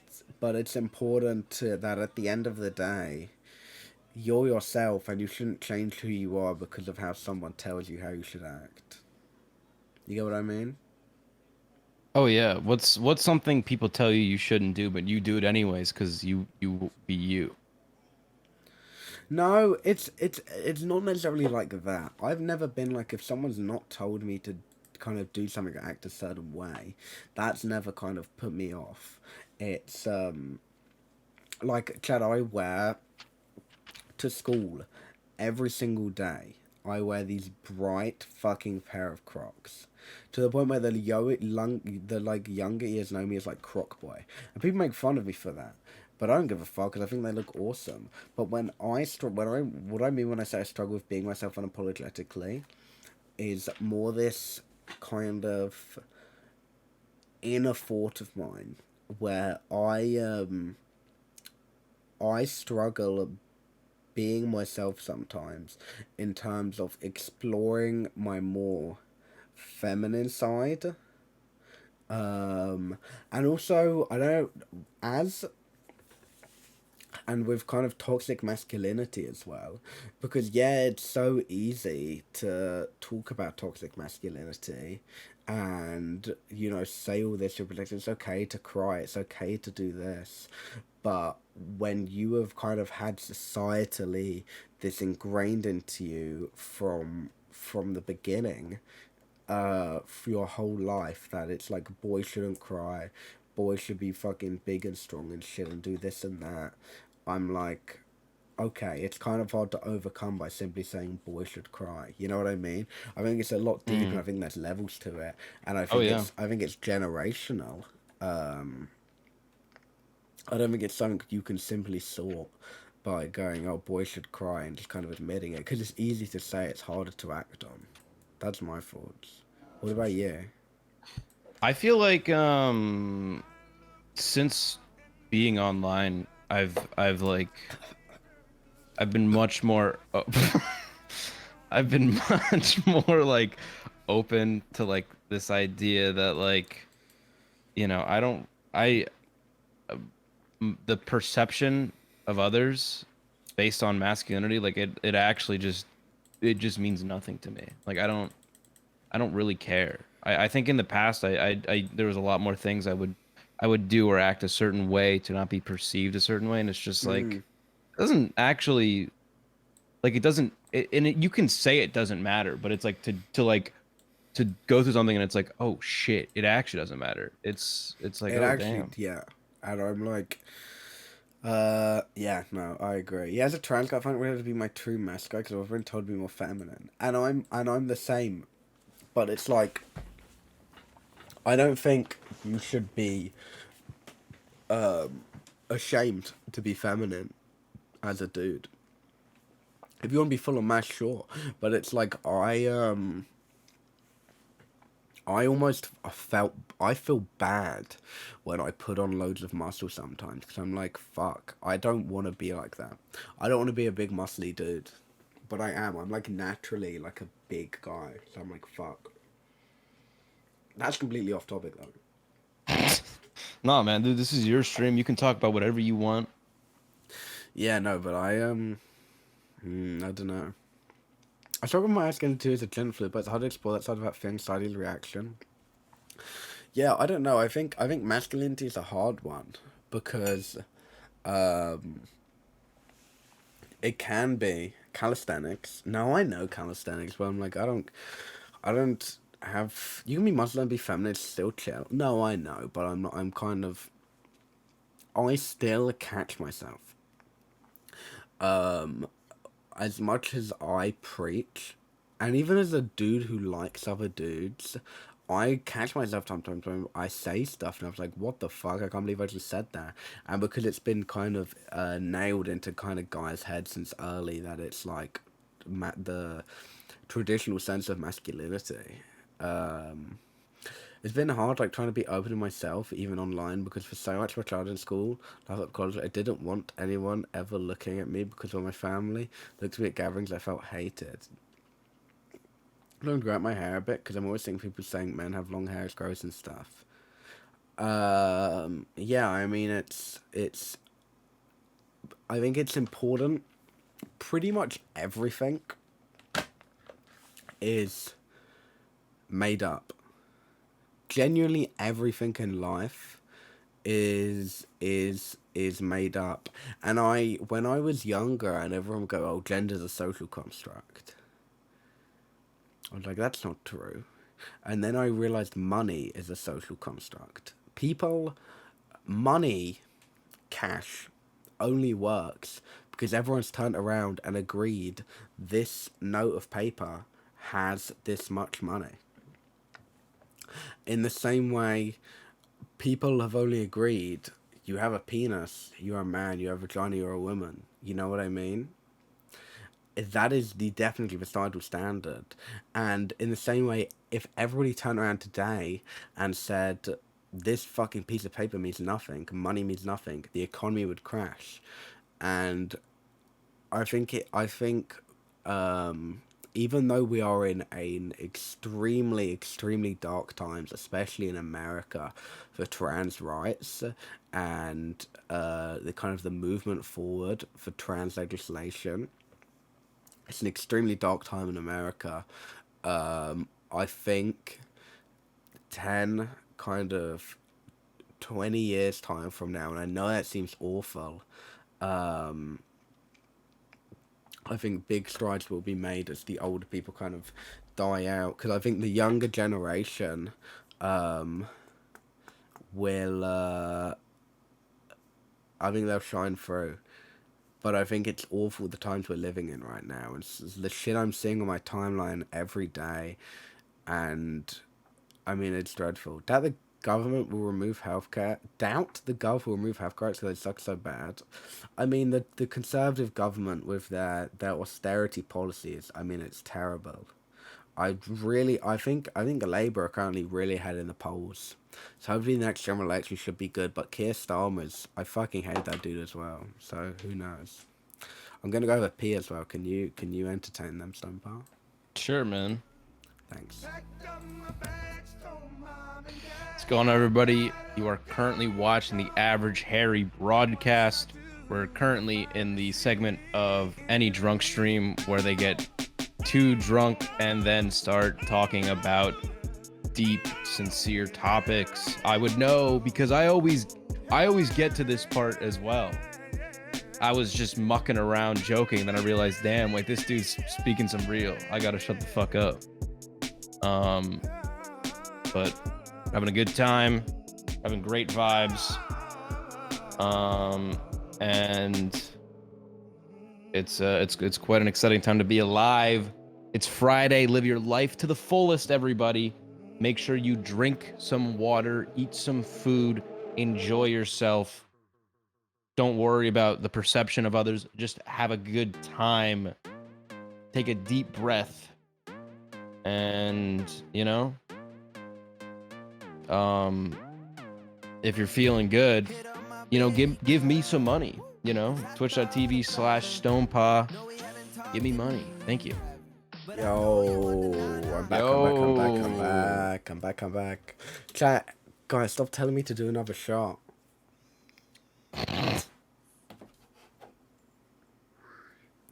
Alright, I'll do it. Are you telling them to give you money? No. Okay. I'm only gonna do a small one, chat, because I've... Fucking hell. Sorry for getting deep on you. What the fuck? You can leave if you want, Stonepie. I feel bad. Oh man, I love this vibe. You know, every time I get drunk on stream, I also have a segment where I start talking real. It always happens. Okay. I literally clicked on my last drunk stream VOD to see like, okay, how bad was it? And I just click on, oh, here's him talking about like trans people for a second. Like, oh, and I'm like, oh, and Harry's doing it too. You know, it's just how it goes. That's true. Ooh. Fuck, dude.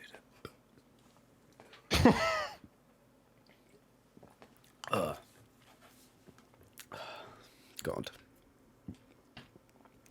Chat, anything you want me to talk? You want me and Stonebot to talk about? Any topics?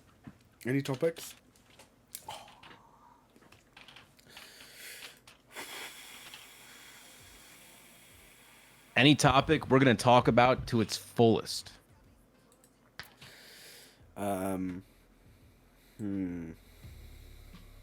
Talk about me. Help me be able to talk into a camera. I don't know. I think I still suck at it. I'm so bad at doing YouTube videos. Chat, have you ever wondered why my YouTube videos are me mainly pointing my camera at my friends and pointing it to myself? I think it's so hard. I think talking in general is I'm really weird with my talking. I'm an extroverted person, I like to think. But I have to force myself to be extroverted at times. But like, you put me in front of a crowd of 1,000 people and tell me to give a speech and do some public speaking, I'll do it. You tell me to give a fucking one-on-one conversation with a stranger, I struggle at times. I do struggle. Because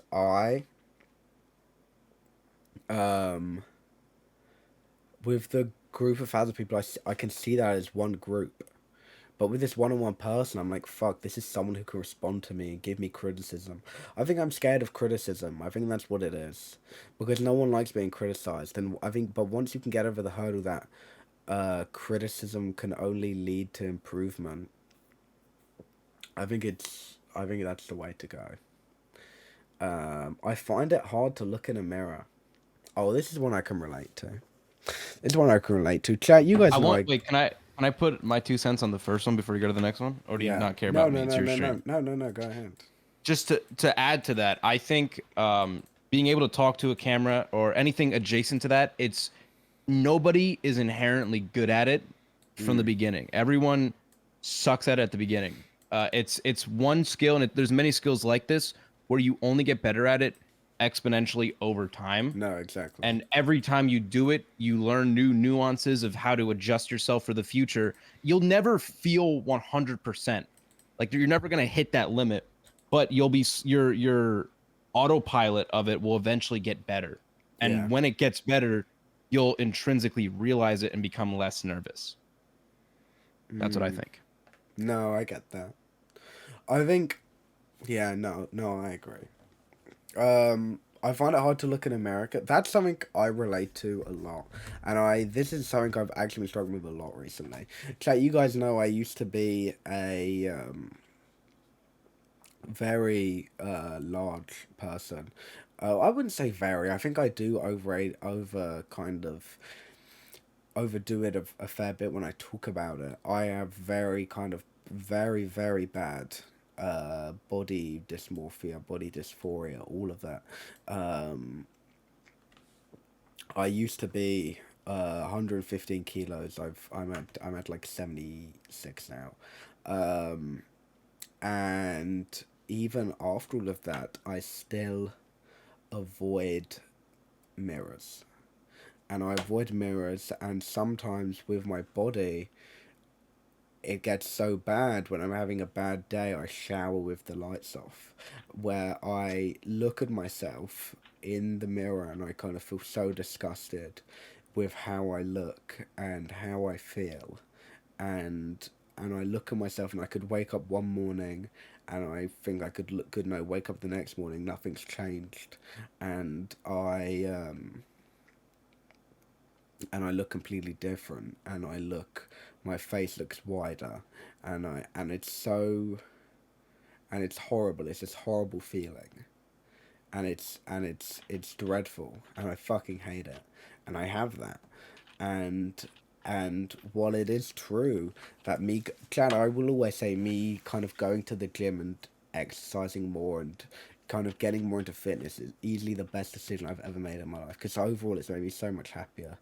But I think my best piece of advice for this chat is, first of all, it's important to remember 90% of the shit, it's all in your head. And I think my main thing I realized is when I would take a picture on my phone, and I would it would be in the morning, and I would snap my friend, I'd be on the bus, and I'd take a picture like that of me snapping my friend, and I'd look like that, and I'd be like, and I would be so upset, because I'd see what I'd look like, and I'd be like, that's awful. And then I remember, no one ever sees you from that angle. That's not an angle. My friends aren't fucking 3 foot tall. You know what I mean? And I think that's one thing. But that's obviously that's kind of separate. But I think my piece of advice would never trust your phone camera. Never trust any camera. But in terms of the mirror, I think the one thing I can say, and this sounds stupid, there was this TikTok audio. There was this TikTok audio which I still think of every time I feel fucking awful about myself. Because I have some days where I feel so bad. This is bad. I can't believe I'm talking about this. Chat, there are some days where I'm sitting here I'm about to head to bed and I don't have a shirt on, etc. I'm just like in my shorts. And I don't go and like brush my teeth and wash my face. Because I know I'd have to stand in front of a mirror and look at myself without a shirt on as I do it. And the thought of that was so bad, I'd rather go to bed without brushing my teeth. And I think it's important to remember it doesn't matter. It quite literally doesn't matter.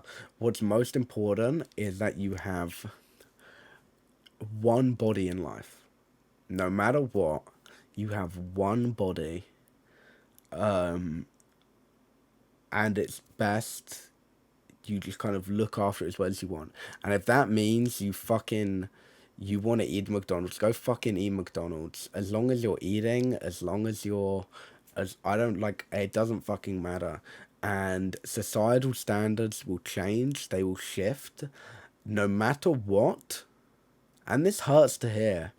No matter what, you will never ever look like these big beauty influencers, because these big beauty influencers don't look like that in real life. They literally don't look like that in real life, and I think it's so harmful, the shit they spread sometimes. No matter how hard you work out, no matter how little you eat, you will never look like that, because that's not possible.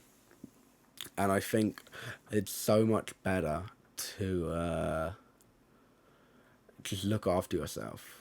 I think looking after yourself is key, personally. I don't know. I feel like I said a whole lot of nothing, because I think I am someone who struggles a lot with that. And it's so easy to get in your own head about it. But I think whenever I see people my size, I think, yeah, they're mid-size in a good way. And there's no such thing as skinny, mid-size, plus size in a good way. Exactly. And was anyone watching my stream the other day where I showed that video of the dude dancing with his teacher? And I was like, I wish I looked like that. And then someone in the chat was like, Harry, you do look like that. And I was like, fuck. I do. Because I looked back and was like, shit, I have the exact same build as that guy. But I'm just like, what was the video? It was like this dude. And he was like kind of muscly. Having such a hard thing to start working towards. It is. It is. You got any input, Stone Paul? I think some of the stuff you're saying definitely rings true. There's like, I have personal antidotes that like, I just feel like I don't need to share because of evil people on the internet. But I mean, you're not alone in feeling that way sometimes. You know, I think a lot of people struggle with that. Yeah, I don't know. I just think it's all the times you feel. I think this is genuinely the only advice which can be shared with everything. All the times you feel like you're the only one feeling like this, just know there is thousands of people thinking the exact same thing. That's something I've realised. So second store, they're like petite, plus size, mid size. Oh yeah, no. I think it's not like that with men's clothing. I don't really shop in store anymore. If I get clothes, I get them all online. But I think that's horrible, because I think there is, as much as we are as a society making big steps towards kind of acceptance of other body types, there still is this big stigma towards kind of plus size people. And I know, even though I don't really shop in person anymore, there would be a level of embarrassment I would have societally if I was to shop, if I was down like the plus size aisle. And I think that's horrible. But I think that's purely because of the way people act about it. Yeah, about this time I was really struggling for eating, but now I've left school and been working on my hands. I felt so much better about myself and mostly eat whatever I want. Yeah, I think, it's just like, my one piece of advice for young people is do whatever you want. Do whatever the fuck you want. Genuinely, you are too young. I'm seeing these fucking 14, 15, 16-year-olds who are like, oh, I'm not eating today. And I'm like, you're 15. Fucking eat, and eat loads. Eat this and eat that. And I'm like, please. Literally do whatever the shit you want. Because you will... I think it's so upsetting because what you do as a kid, what you do as a teen, shapes what you are as an adult. And it genuinely hurts to see kids, and maybe it's because of their parents, and maybe it's because of how people in what society as general says, not want to be themselves because of it. Because that will have detrimental impacts. I hate when people call me big boy, like, damn it, I'm fat, but I don't around to call me that. That's how I felt, Plopper. Plopper, I felt that, but it was, no one called me big boy, but, oh, this sounds so fucking dumb. The one thing which I hated so much is when I was a lot bigger, I would talk to girls and stuff, and I'd talk to guys, and they'd go, I don't know why this would set me off. They'd go, you look like you give really good hugs. That's the one thing that would always piss me off. And I was like, oh, did anyone ever say that to you, Stonefall, when you were bigger?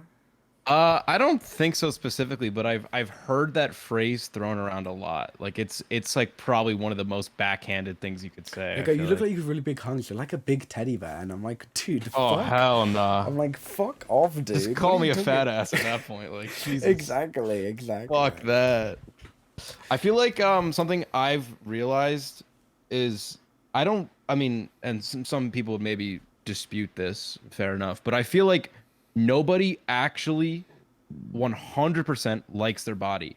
And the idea that you are working towards liking your body, it's probably not going to happen. No one does. Because no one does. People, you see someone on social media has a body, and it's like, oh, I want this. And it's like, you know damn well in their head, they're thinking, fuck, here's one part that I don't like. But nobody's like realizing that. Yeah. Nobody actually likes their body. And it's like, your goal shouldn't be, I'm going to do this. I'm going to modify my body in this way so that I like myself, because I think that's such a terrible mindset, because like I don't think that's attainable. I don't think I think you need to work more realistically, accept what you have, accept what it could look like. But I mean, you have to be at peace with the idea that what you look like, you will never look in what your mind is, because the human brain is evil, dude. Like you might set a goal like, I want to hit this goal, or I want to look like this, and when it looks like this, I'll be happy. And it's once you get there, your brain will be like, no, let me move the goalpost. Now you need to look like this, or it's bad. Yeah. And it's like your brain will always dynamically scale to be evil. It'll never, like, you can't win that war. You have to like find peace with it, which is much easier said than done. I don't think anyone's fully at peace, but no, absolutely not. Because when you speak, I have friends who have suffered with dreadful eating disorders, and when they were at points where they were getting hospitalized, that they were so kind of underweight, they were still thinking, oh, I could be skinnier. You will never be happy with your body, because society is consistently pushing a different body type to you. No matter what, and it's changing so quickly, because it went from being extra skinny to getting curvy to BBL removed to fucking to this to that, and I think it is a lot harsher on I think societal standards for bodies is a lot harsher on women than it is men, because women goes from complete extra ends of the spectrum, but I think men has always been it's either skinny or muscly, skinny or muscly, skinny or muscly, and I think, and that can be I mean, it's fucking horrible. I mean, I struggle from it so much, but I think it'll just be something I will always be cursed with, because as much as I do, and I am so happy I started going to the gym, because in general, and I will always, everyone, even if it's not because you're working towards a body type, I will always promote just general exercise, because I think it's the best thing I've ever done, by a million miles. Nothing has made my brain much healthier, my mental health much better, but it's important you focus on the exercise and not what it does to you, because as much as it's nice kind of working out, it's not nice showering with the lights off, because you don't want to look at yourself in the mirror.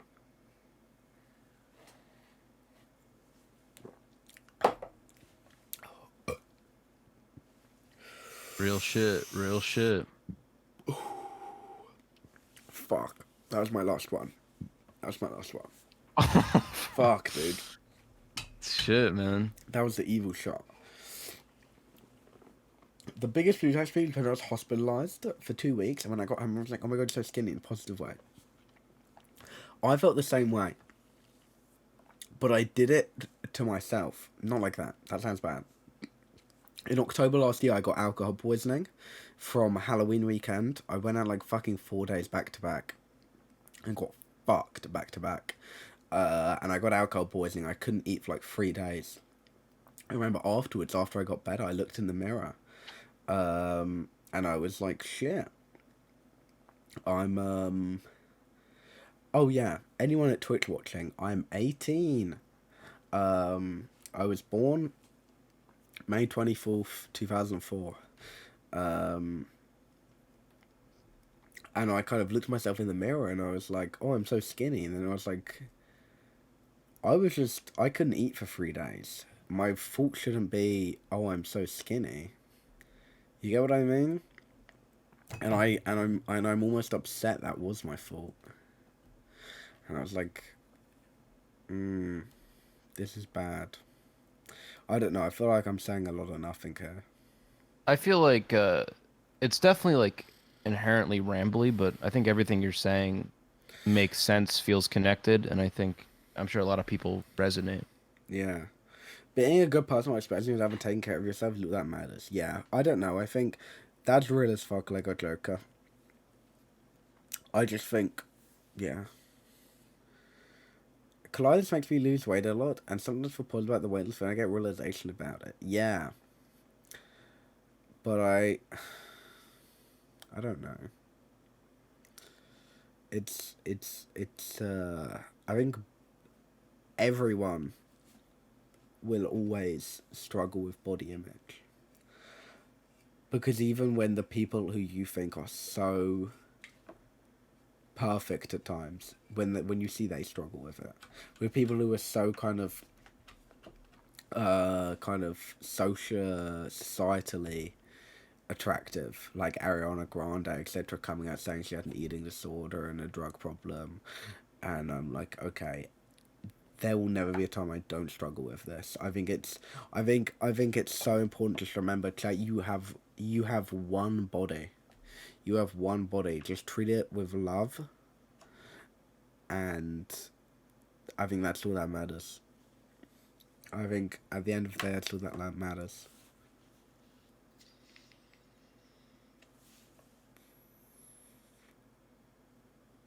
I think it's also like, it's always important to remember, like, I feel like for like most, if not probably all people, it's like I feel like bodies they're always it's such a sensitive topic, and you need to approach talking about shit with that in mind. 'Cause there's so many people, I feel like I've experienced a lot with like older people who just kind of don't give a fuck about anyone, and they'll just like say, like I don't. I feel like commenting on someone's body or like appearance, it's almost like you should just never do that. I feel like unless you know them like a lot. I don't know. I feel like it's even if you think you're doing something that is right or is whatever. It's you gotta approach it with like great sensitivity. Oh, 100%. I met up with my friend lockdown. I hadn't seen him in about 6 months. We went to Westfield, it's this shopping centre in London, and I came up to the train station. And he was called Luke, and we're really good friends now. And he's recovered, and I go, "Oh my god, dude, you look great. You've lost a bunch of weight." And he goes, "Yeah, I'm bulimic." And I was like, "Fuck, oh my god." I was like, "Holy shit," and it was like, and I was like, that was the waking up moment where now. Whenever someone turns around to me and goes, "Yeah, I've lost a bunch of weight," and I go, "Are you happy about that?" And if they say yeah, I congratulate them, but I'm not going to be upset if they ever put the weight back on. I think it doesn't matter at all. I think bodies will be big, bodies will be small. Bodies are bodies at the end of the day. You know what I mean? And I think... No, I don't know what I'm saying, man. I don't know what I'm saying. I'm saying a whole lot of shit. Bodies will be bodies. Ain't that A24 film? I don't know. I think it's just important that I know in my entire lifetime, let's say I die at age 80, I'm going to be big, I'm going to be small. At the end of the day, I'm still Harry. I'm still myself. And it doesn't matter what your body looks like, as long as you as yourself. It's just important to be kind to your body. And oh yeah, when I really struggled with my eating disorder, old people constantly ask how I did it. I never had a proper answer. It was awful. I get that, and I'm so blessed. I think the only reason why I haven't fallen into getting an eating disorder, there are some days where I really struggle with eating, but it's always been in the negative way. I really struggle with binge eating. But I think the only kind of reason why I haven't completely fallen into that at times is one, because I can be so self-aware about it, and two, because I know my parents care about me so much. So whenever I go down to Brighton, I hang out with Bill. Whenever I'm with Bill, we end up ordering a bunch of fucking food and eating a bunch of food. And sometimes I get home and I'm not hungry at all. And my mum turns around to me and she's like, "Harry, is everything okay? Why aren't you having dinner?" And I'm so happy my parents speak to me like that. Because everything was alright. I had just eaten a bunch of fucking food before I'd left. But I think I always think I'm so blessed to have such caring and kind parents. As much as I disagree with them a lot on a lot of things, I will always appreciate that.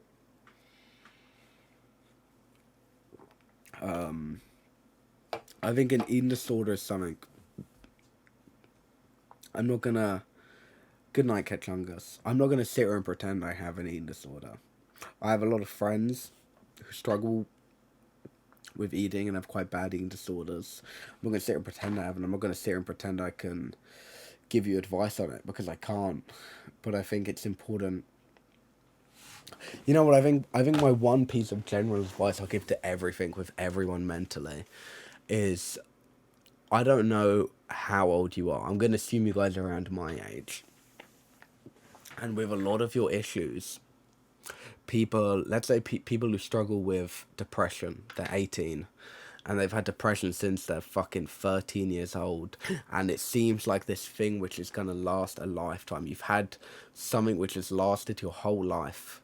You've struggled with something your whole life, and you think this is never going to go away. You guys are going to live till fucking 70.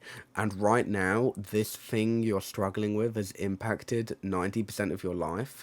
And you think it's going to stay here forever because it's been here the majority of your life. It won't. It won't. And it feels like that because you haven't been alive, because we're still young. Oh, this doesn't make any fucking sense. Oh no, do you get what I mean? I think you came across what well. you're trying. Everyone feels like what they're dealing with right now is their entire life. It's overwhelming, but we have not lived to an extent. And you look at these people on the street and they're fucking 70, they're 80, and do you really look at them? Do you really think these 80-year-olds are dealing with the same issues they dealt with that when they were like 15, 16, 17? They're not. And even though it feels like these issues are everything right now, in the grand scheme of things, there'll be nothing. And I think you just need to keep pushing through, and you can do it. Old people wonder, I don't give a fuck at war. Literally. And I just think if you can just get through this moment and get through the next moment, you're good. Like, I think that's what's important. I think also for young people, it's important to like remember, which I mean, it's hard to like conceptualize it when you're young, but it's like especially like at your age and people like similar to your age, like you literally like don't have like a frontal cortex grown on your brain yet. Like your brain literally has features that are just not unlocked yet. So it's like if shit feels overwhelming, complicated, and you can't like, you just feel like, damn, how do people do things? It's like there are some times where I realize like, damn. Like when I was younger, I just like literally lacked perspective. I lacked whatever, but it's like I also just like, dude, my brain was literally undeveloped, and I still got I got 4 years left of brain development, and I feel like, you know, if things feel like hard now, it's like it's gonna keep feeling hard for a bit, but I mean, yeah, I think you'll keep growing. I think what's important is to just be aware. I've met a lot of people, young people, who kind of have these friends. Now, chat. Oh man, how the fuck do I say this? I think you should be aware of everything to an extent. Even like, oh man, I don't know how to put this without incriminating myself.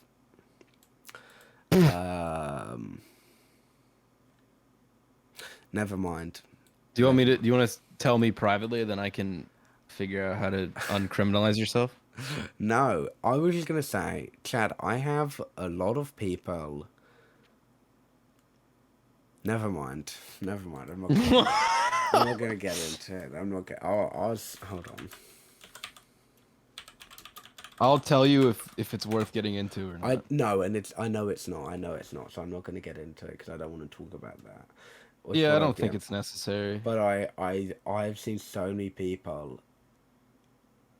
I don't know. What I was gonna say, Chad, it's important with your friends. You need to surround yourself with people who actually care for you and want the best for you. Mm-hmm. And I'm so lucky, chat. My two best friends outside of streaming and online everything in school, Logan and Michael, are, I assume you guys know them, I've talked about them a lot, are the two most incredible humans I've ever met. And I know they would even kind of take a bullet for me, and they would want the best for me. And I think it's so easy. People can say shit to you, make them think they want the best for you. Just try and be as aware as possible, and don't get caught in this rabbit hole of people who are a bad influence on you and getting you to do shit you shouldn't be doing. I think that's the best way to say about it. Just surround yourself with people who only want the best for you. If you're surrounded by shitty people, you are setting yourself up to pick up on shit that they do. That it's all about, you probably won't even realize. But if you realize you're around shitty people, Okay, this is my classic bit where I talk about how I cut off all my friends because they were shitty. But like, if you know the people you surround yourself with are what you'll become. Yeah, and that's true. And everyone says that. And your fucking parents will say that. When your parents say that, you'll sit there and roll your eyes. But it's actually true. It's so true. There's things I used to do that I didn't really think about. I just did it because my friends did, and I realized, oh, that was shitty. It made me feel like shit when they did it. So why did I do it? But once you like are out of it, like, dude, oh my god. Yeah, I think that's true, and I think you should look at everything through a lens where you take everything in, because the majority of the people you interact with in your teenage years are simply a product of their environment. And I think, oh, man, how do I say it? Oh, man. Like, everything is learned. So, if you were bullied in primary school, Chad, if you were 9 years old being bullied, something like that, that is purely because your bully had learnt that from their parents, society, whatever they're fucking watching, whoever they're speaking to, etc. And I think it's just important as to try as much as you can to try and break that cycle of hatred. Is it sometimes not worth trying to help people change? It's sometimes easier to cut them off. Oh man. That's so hard. I think that's something which I will always struggle with. In terms of helping people change and cutting them off. I think... Fuck, dude. What do you I think think? it's very situational. I think there's times where, you know, you can give it your best, but I mean, some people, especially once you reach a certain age, people are pretty set in their ways, and it's like if it's being around them impacts you negatively and they're not willing to change, I don't see any other option. I mean, that's just me. I mean, I am the goat of cutting people off, so I mean, I'm a little biased, but it's like I've found I'm so much happier. So much less. I used to be anxious just coming home to my own home. I would just be anxious because I live with people that dislike me on a profound level, and like it would just suck to be perceived by them every day. It was awful, and I mean, it is what it is. I don't know. I don't think cutting people off is always the right solution, but I do think you should be aware of the people. You know, like think about it, like your friends that you have right now. Do they make you feel happy, like exclusively? Because if they make you feel upset, or they, you know, because it's easy in the moment to be like, oh, they're just teasing, they're just joshing me, and then you look back, it's like they weren't teasing me, they were just pointing out things about me to give me a new insecurity for no reason. And it's like, why the fuck? I look back, like I can't believe that I would just be hanging out with my friends, they'd point out something, and I would just move on with my day and still be chill with them. Like, they were fucking dicks. Like, they were so projecting, so everything. And it's like, dude, and they were not willing to, you know, level with me. And it's like, I don't know. I'm much happier without them in my life. And, you know, maybe I'll regret being so cut off happy, but I feel like circumstantially it worked out for me. I don't know. It's tough. I think there's no like one advice that you could give for any, because it's all so situational. And at the end of the day, you got to make a choice if you will, or you're willing to stick it out. But I think life is so much, you know, it's a gamble every day if things will make you happy, you know. But if you set yourself up to min max the amount of happiness you can get, it's way more likely that you'll have a happy day. And it's like, if there's shitty people in your life that make you feel like shit consistently, and there's an option to get rid of them, it's like, to me, that makes the most sense. So that's how I look at it. I'm with you. I think, yeah, no, I'm with you. I think if it's in terms of friends who are... I interpreted that question, I think, differently than you did, Stonepar. I think when I asked that question, in the area I'm from, chat in London, and the people I know, I interpreted that question as people who were getting involved in bad stuff. You know what I mean? And I hate it. Yeah. There is nothing I hate more than someone who I have known since I was 6 years old getting involved in gang-related stuff, carrying a knife, and living in South London, and living kind of where I live. It's something I've witnessed. And it's the most harrowing experience ever. And even it's as something as you know, as little as just selling a little bit of weed. And man, I don't know, I think it's so hard because there are people who I genuinely care about and I love so much with all my heart, and seeing them, you know, carrying a knife and doing this and doing that, and I know they're not horrible people.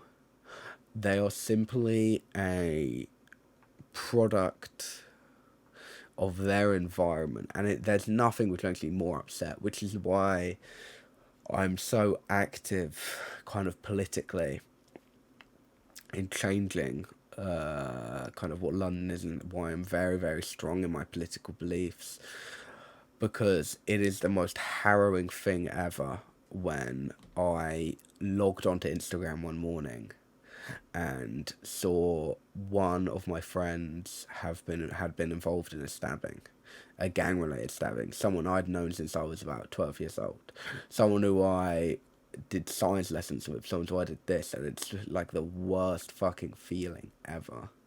And I don't speak to him anymore, obviously, because I have no interest with that, but I just think it's, you know, as long as you try your hardest to get them out of that, it's I don't know, I think it's hard. I think it could be very hard. When my friends started doing drugs regularly, it was so hard to watch. Yeah, stuff like that. Peer pressure is so powerful and I hate it. Oh, 100%. I think yeah, I feel bad for my friends for that, but we gotta do to survive. Yeah, I just think I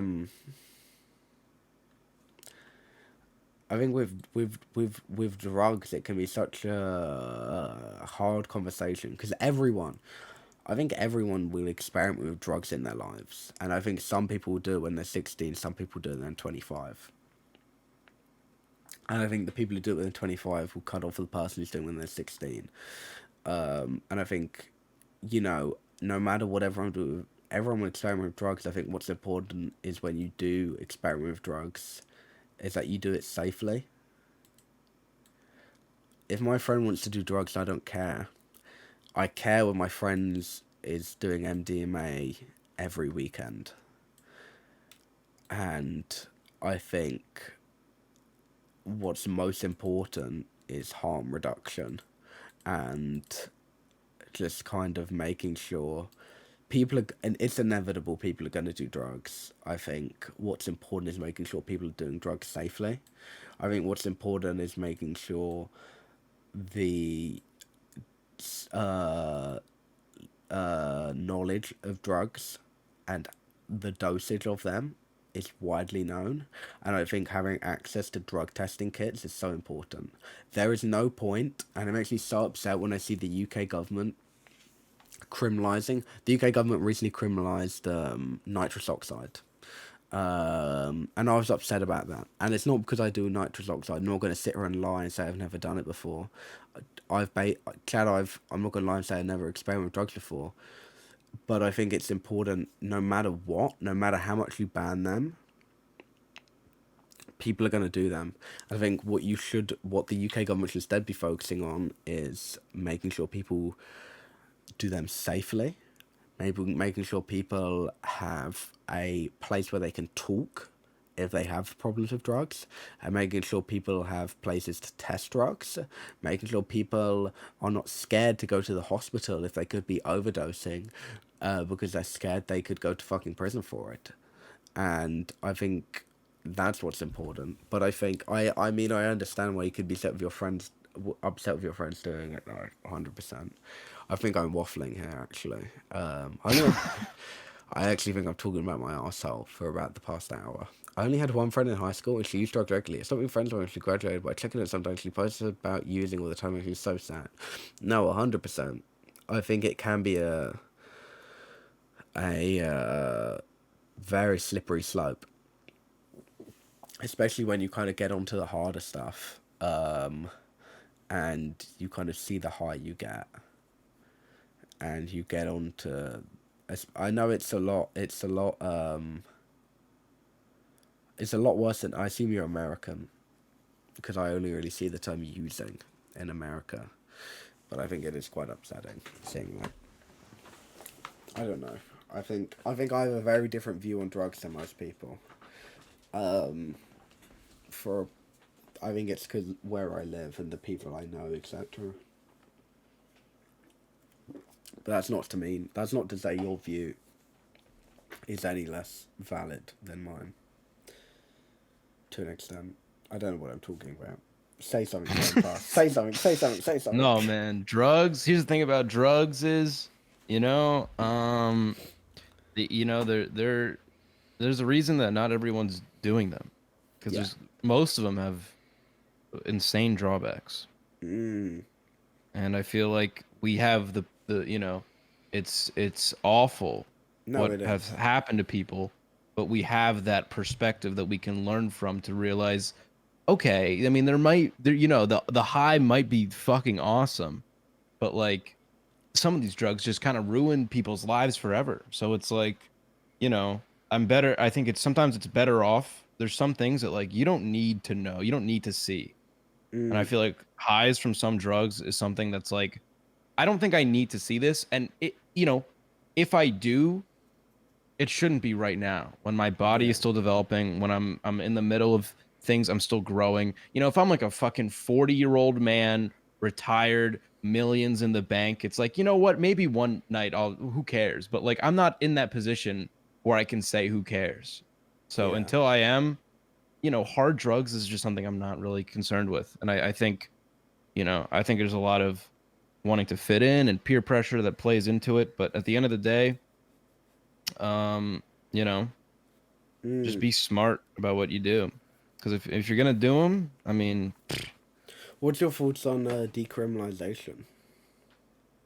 I'm not all too knowledgeable about that. I mean, my understanding is a lot of people getting criminalized for like weed is kind of like, that's kind of crazy.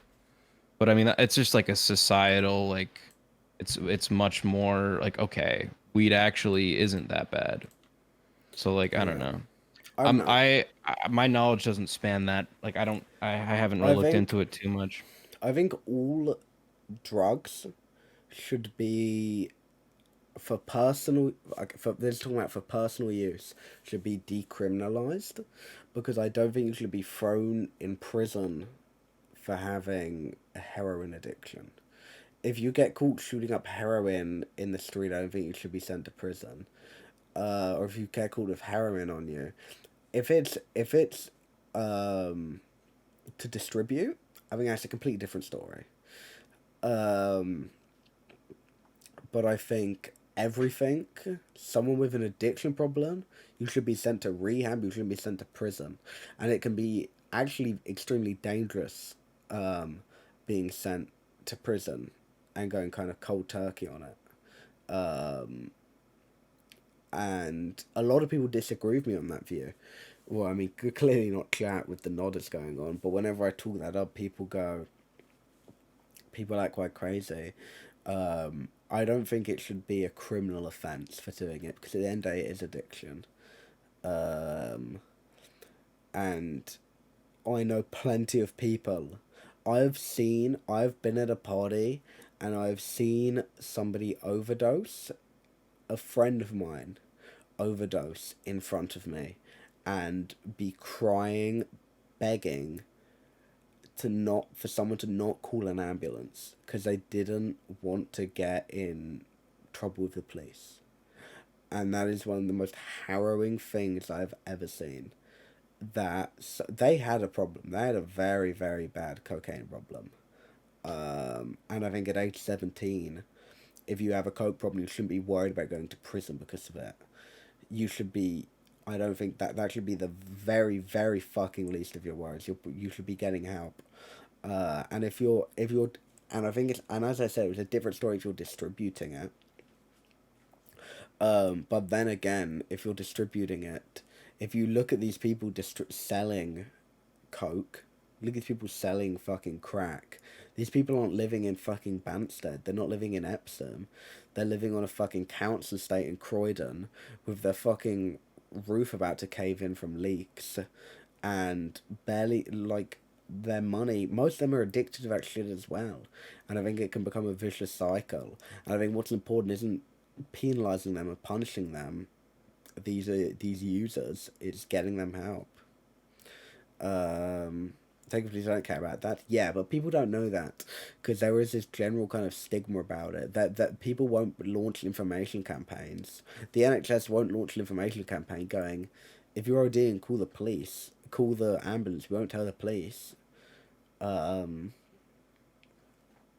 But it's like, I don't know, criminalisation been horribly used as reasons to send non-white people to prison.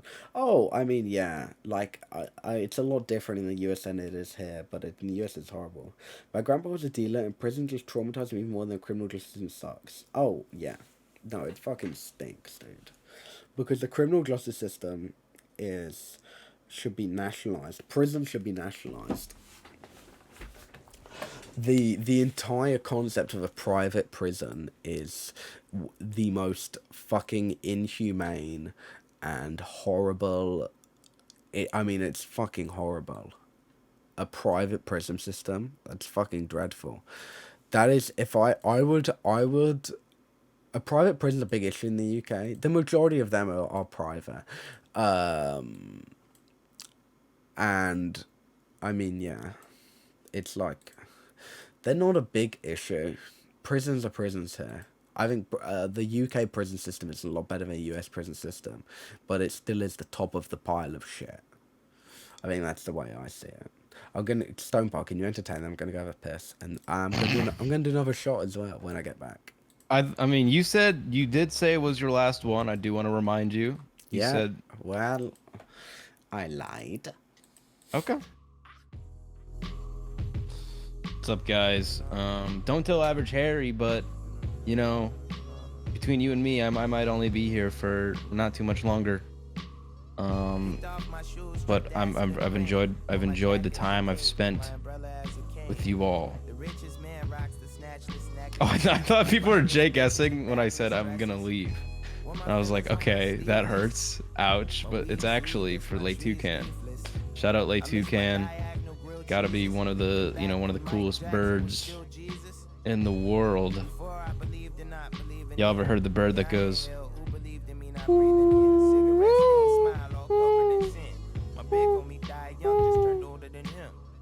Like when you go out like in the morning, waiting for the school bus. Pretty cool, right?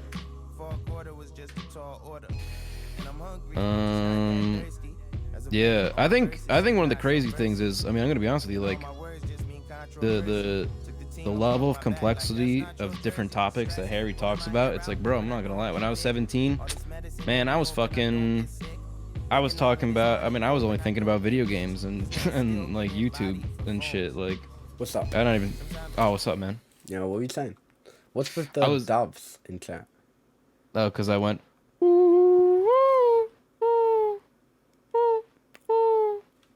That's good. When did you learn to do that? I've been practicing recently. That's good, dude. Thanks. I was mentioning how, like, I'm not gonna lie, when I was 17, I feel like, you know, the only things I talked about was like video games and like YouTube and like Nintendo and shit. So like the fact that you're having all these complex, deep thought conversation and despite being inebriated, well spoken, you know, it's impressive. Thank you. I think you've experienced a lot more that life has to offer than I ever did at 17. I think I was much more sheltered, much more whatever, which is not necessarily a good or bad thing, but it's an interesting perspective difference. Yeah. I don't know. I think it's like I couldn't blame you for doing anything in life because like, dude, I didn't even feel the sweet feeling of people online caring about you until I was like 19. Dude, you felt that shit when you were like 14. Like, dude, that's gotta scramble your brain forever. I've been on Twitter since I was like 12. Like, it's like I've also was on Twitter since I was 12, but I think it's an important distinction that like when I was on Twitter, like, dude, they didn't even have quote tweets yet. Like, it was such a different beast. Kids growing up now who are young on Twitter, it's like, holy shit, like they're fucked. Yeah. They're fucked. No, I.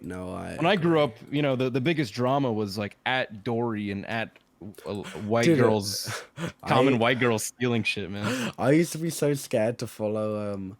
You know, it was like common white guy. There's one called like common gay boy, and I was so scared to follow it because I was scared my mom would see us following it, and I was like, "Fuck, dude." That's funny. I never saw that account, but maybe it's because Maybe it's because you're not a common gay boy. They had a code in their bio for like 10% off like fucking like Grindr Premium or some shit, and I was like, "What the hell?"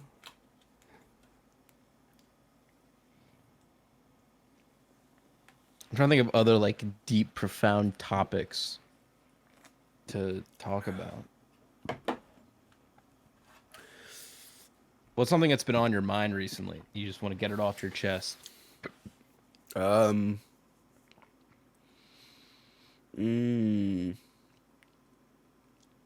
like I think the only thing which has been getting me recently is my commitment problems. And it's so bad. And it's Let me so diagnose bad. you. Let's go into detail. No, it's just like there's not much to talk about. I am so scared of committing to something, to someone as well, because I have this at the back of my mind. And I still do think this. I don't want to get into a relationship because I'm 17. And this sounds bad, and I don't like getting in my personal life. And I said this earlier. When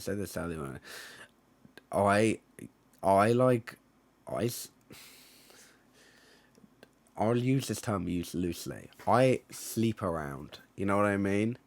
And I am quite literally a slut at times. I'm a whore.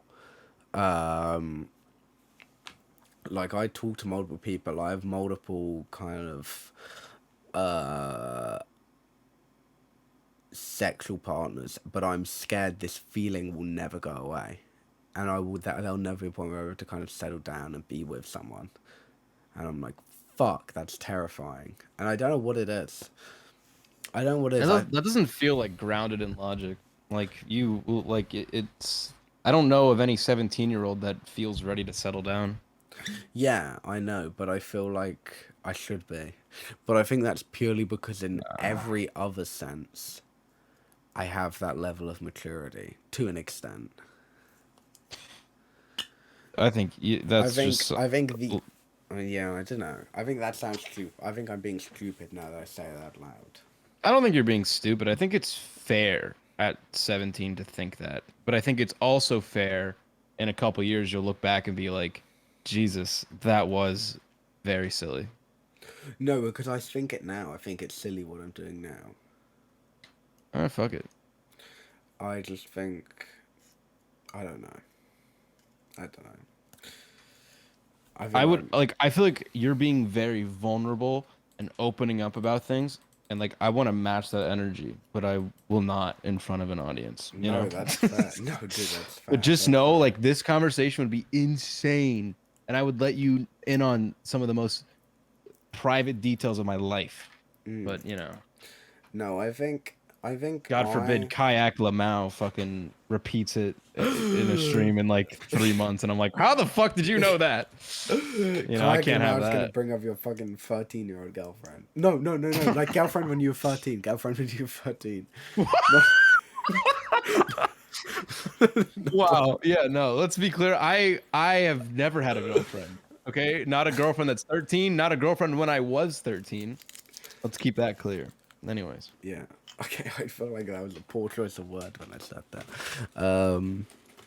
Yeah, I just feel like I don't know.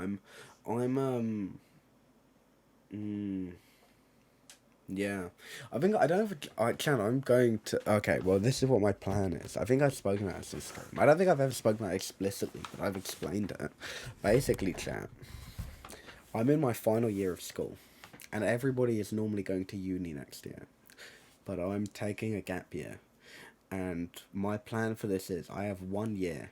And if I cannot make it as a content creator, I think I'm giving it up, basically, to an extent. And going to university and studying.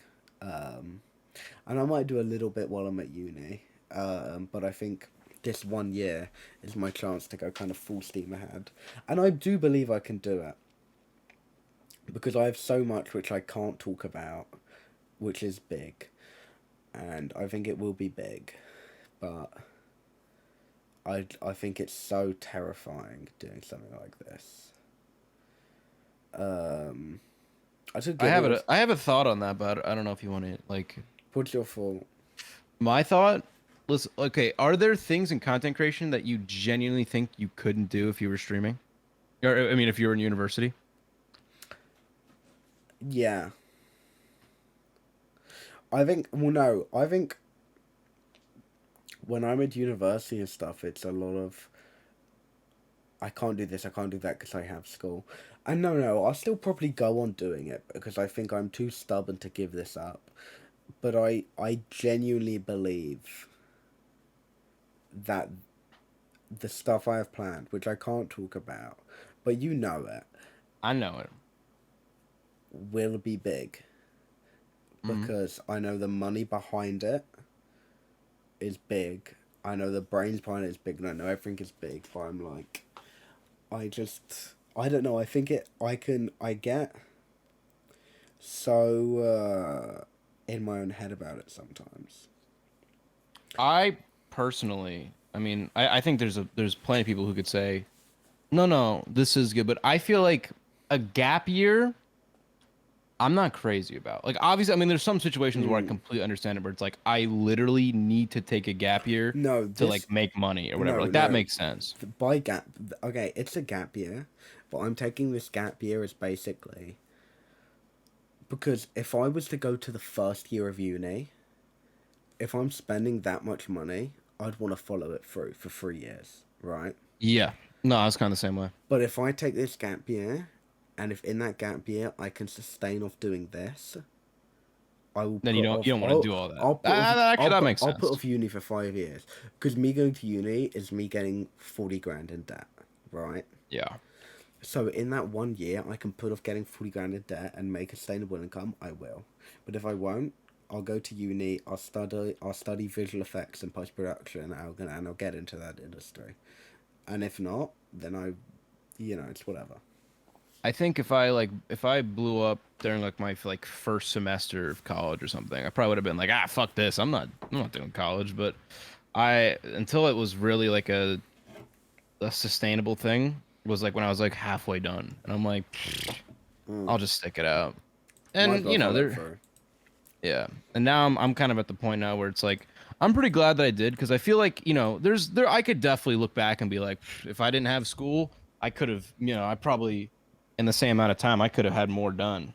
But it's like, I'm kind of at the point now where it's like, I'm about to be exiting with an extremely lucrative degree, and in many aspects, of what I do, things have never been better. So it's like I'm set up to be pretty chill.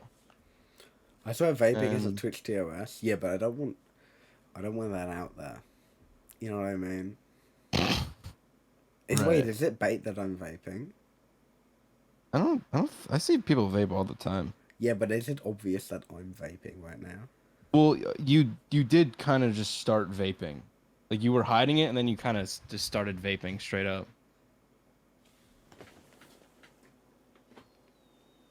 So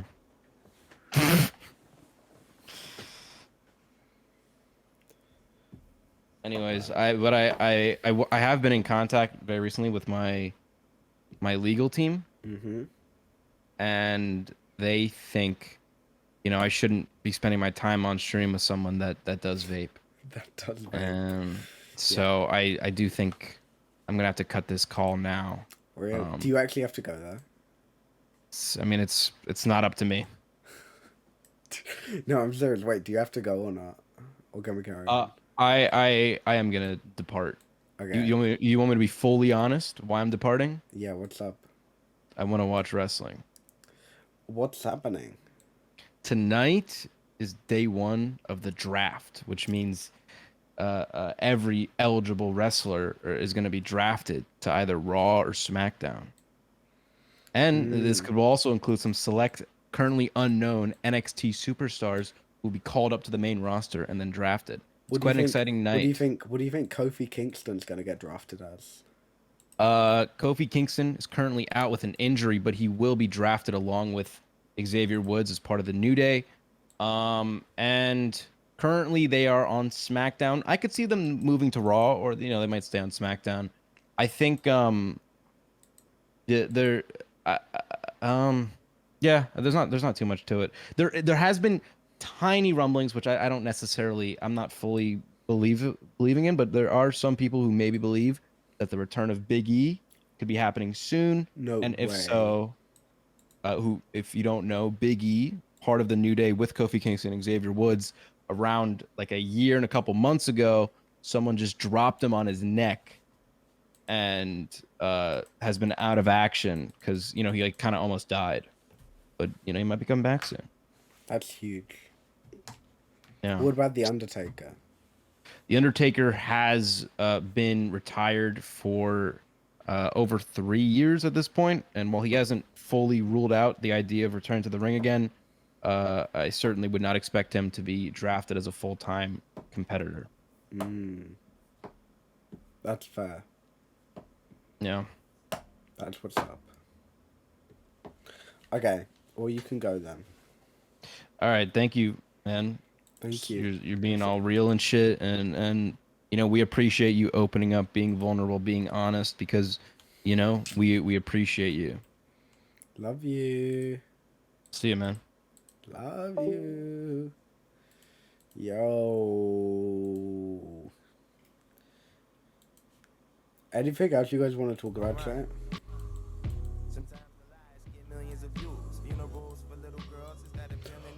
Chat, are you guys saying actually do another shot?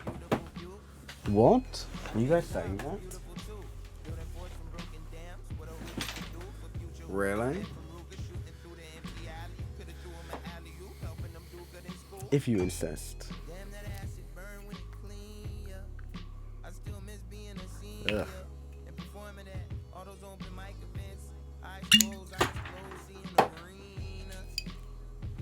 What's how to plush off? I'll show you, hold on.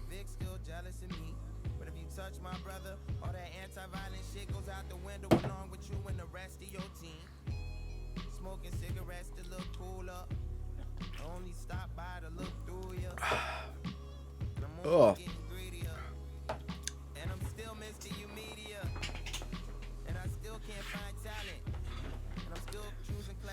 This is Champ, what's its name? From Turning Red? What is it? May? I think it's May from Turning Red. I think she's called May. Yeah, it's May. I got this from Disneyland Paris. It's a red panda. I sleep with it, but I also sleep with my Hello Kitty. Do my Hello Kitty. It's awesome. Oh god. I think this is the longest stream I've done in a while. What the fuck? You know about the samurai thing? That's huge. That's actually bigger. I love traveling. There's nothing more I love than traveling. That's massive. Oh, I got the hiccups. 21 now, so I can drink at Epcot. Lucky. I went to Epcot when they were doing the food festival. I had some serious munch there. We're going to go to Hungary soon. What they got over there? What they... Oh, fuck, I got hiccups. Oh, no.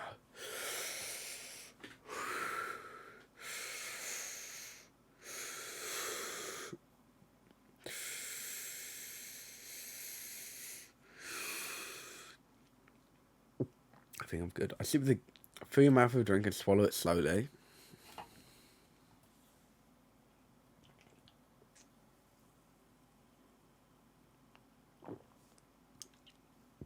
What the hell? How do I swallow something slowly?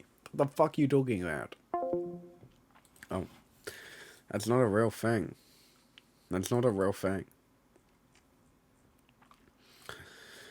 That was not slowly, boy. You can't swallow something slowly. What are you talking about? God. Chat, do you hate me?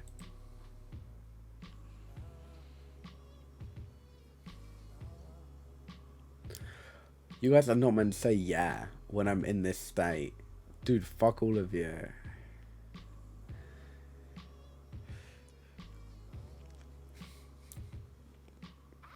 I think are really cool. Thanks.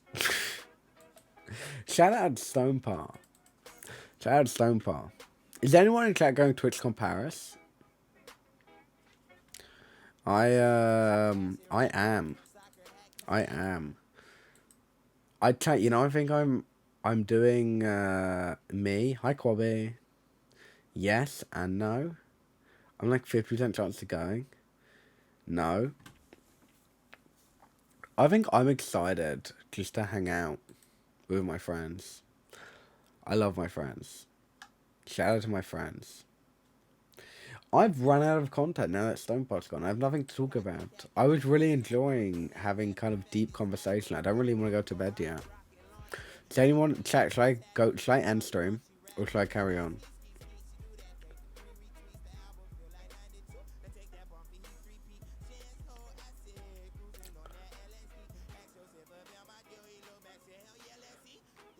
Carry on. Okay.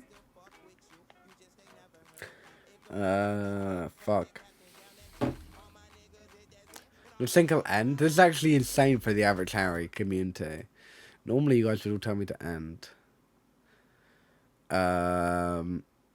Who can I call? Who can I call?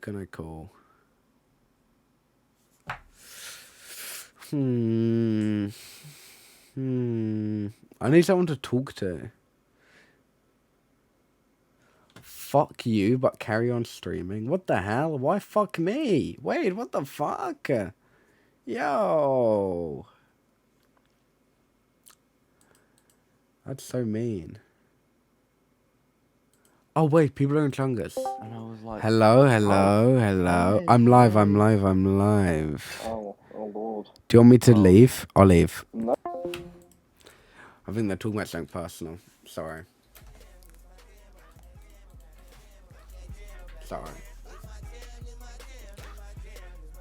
Yo. Chat it.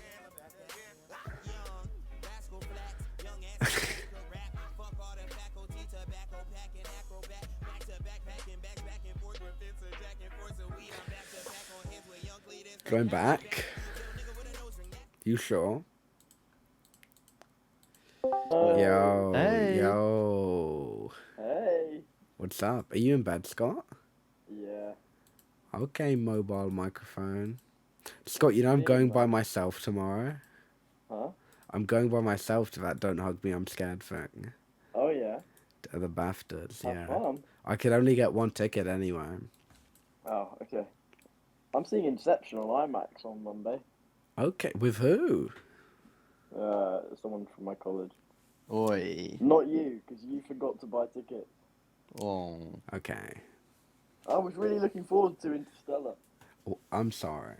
I had my hopes up and everything, and I'm never gonna see it in IMAX. You can literally see. They'll fucking Odeon will probably release it. No. What did everyone get up to today? I watched a comedy set. I got a passport.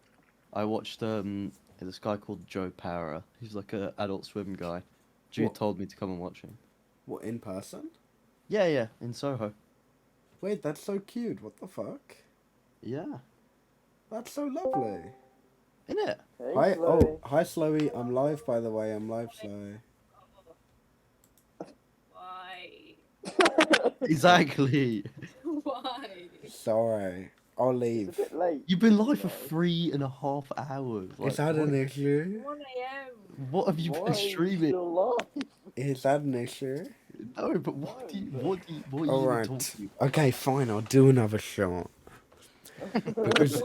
Because you guys keep telling me to. Chat. This is some ASMR. You ready?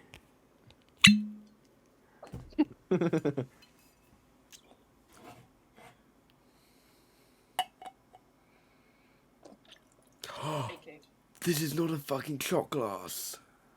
What is it? He poured it into a can. What the fuck? How much do you have to drink, Harry? Genius. I might get on my PC. That's a good answer. Yeah, good answer. That's what's up. Alright. What's everyone's biggest regret?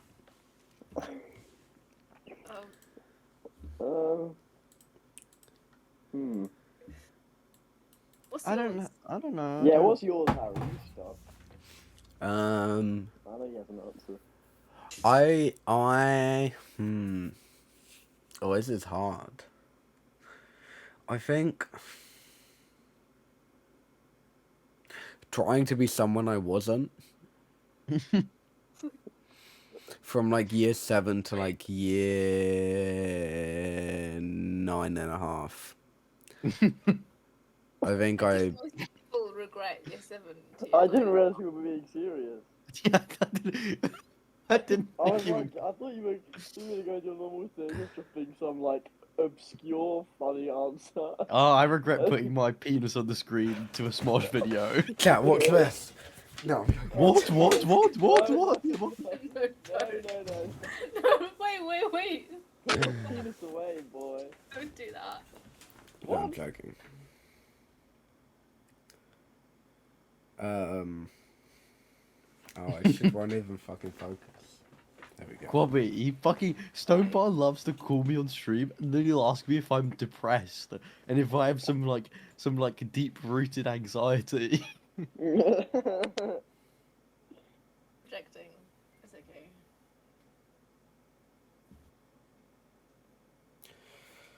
You guys are bad vibes.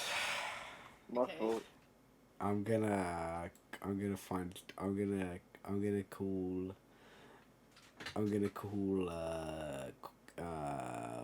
voiceover P instead. Imagine he picks up. Imagine he It's does. not impossible.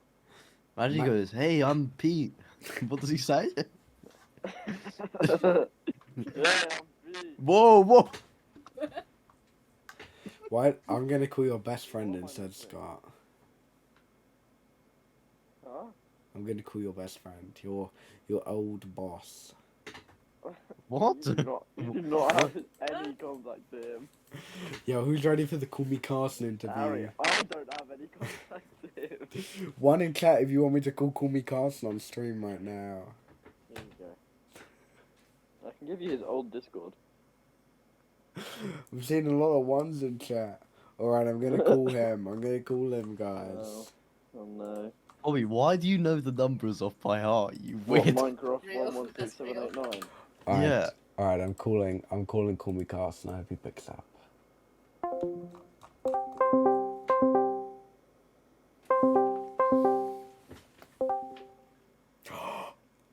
Carson? Hey. Hey, it's me. Call me Carson. What's up? What's up? Hey, Hey, I just wanted to say I'm a big fan of you, Harry. Why did you groom your viewer? Okay, that calls for a shot. No, no, not like that. No, not like that. Not like that. No. No, that sounds bad. No, okay, that's not how I meant it. Oh my god, that sounds bad. Okay, carry on. Oh, what does Call Me Carson sound like? Like a fucking creep.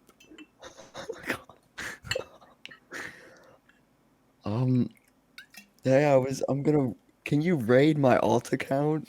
Minecraft 116789. I need the viewers. I would really appreciate if you could just toss a raid my way. Are you okay? Oof. Fucking hell, man. Alright, that's enough, chat. That's my last shot. That's my last shot. That's my last shot. Clueless. You want more viewers than this alt? I actually wouldn't be surprised. I think you actually do average more viewers than adult. I don't know how much he averages on main anymore. Or if he even streams on main. Chat, do you have any topics you want to talk about? Or should I end stream?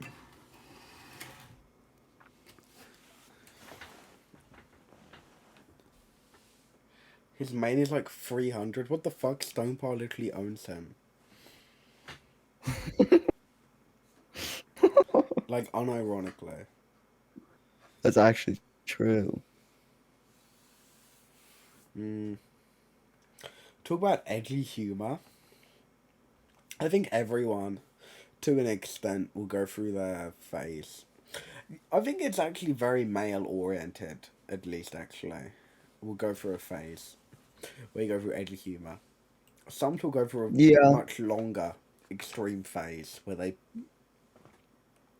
post fucking crazy shit. I think everyone will go through it. They think it's fucking cool and funny to post that. And then I don't know. I definitely think it is way more male oriented because a lot of my 100%. Because a lot of girl friends, I don't think have really ever like. It also depends on like who the people are, but no, 100%. I have think had male friends like joke about the reason why having this edgy humor, going through the by edgy humor, I don't know if I'm interpreting a message correctly. I think I'm talking about where you go like, when I was younger, there was like about a year segment where I was into like Leafy, I was into iDubbbz, I was into all of that. Oh, worst era. Yeah, exactly. But I think the reason why that is so male oriented was because the majority of the jokes, the laughing point of it was, no matter what it was anything but a straight white male. And I was in denial. I've known since I was about fucking 9 that I wasn't straight. But they would consistently punch down. Which is why someone like me, or someone who I was pretending to be at the time, where I was kind of completely in denial about my sexuality, is I would be big on that. Yeah.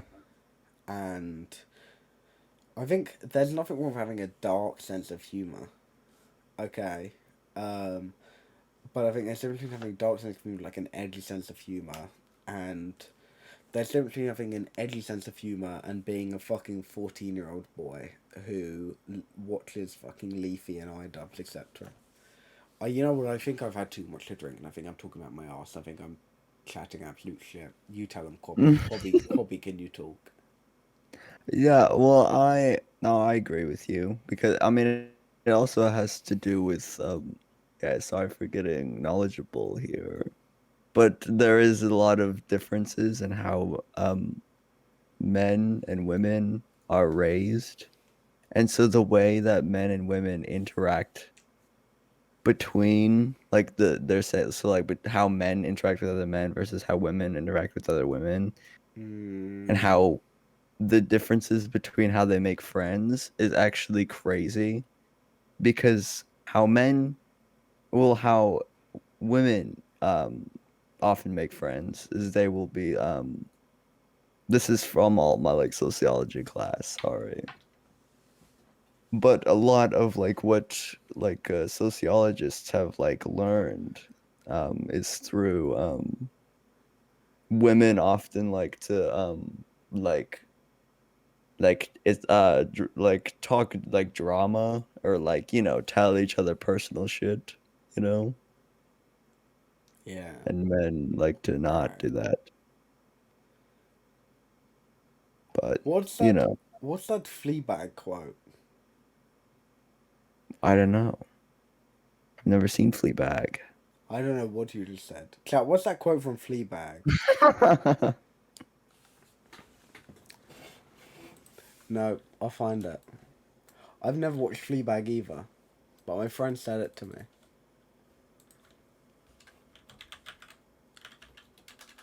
me. Oh fuck, that's not what it is. It's on my keyboard. Fleabag man quote.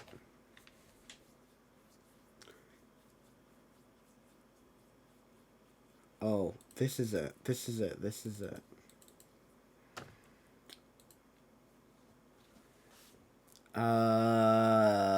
Women are born with pain built in. This is what Fleabag said. It's our physical destiny. Period pain, sore boobs, childbirth. We carry it within ourselves throughout our lives. Men don't. They have to seek it out. They invent all these gods and demons so they can feel guilty about things, which is something we do very well on our own. And then they create wars so they can feel things and touch each other. When there aren't any wars, they can play rugby. We have it all going on in here, inside. We have pain on a cycle for years and years. And then when you feel like you're making peace with it all, what happens? The menopause comes.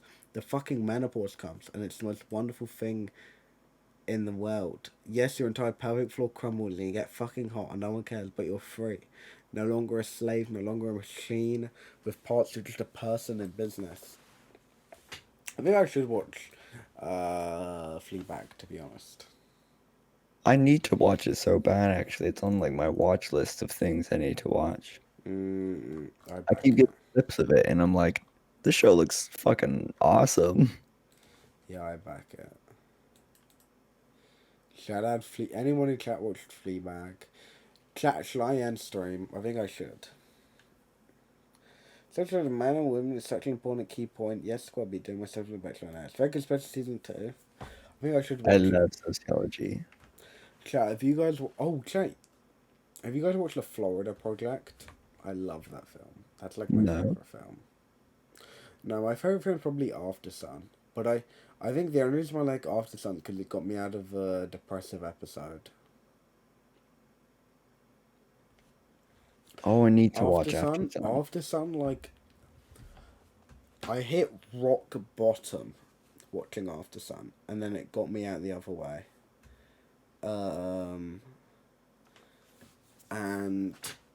After Sun, I watched it.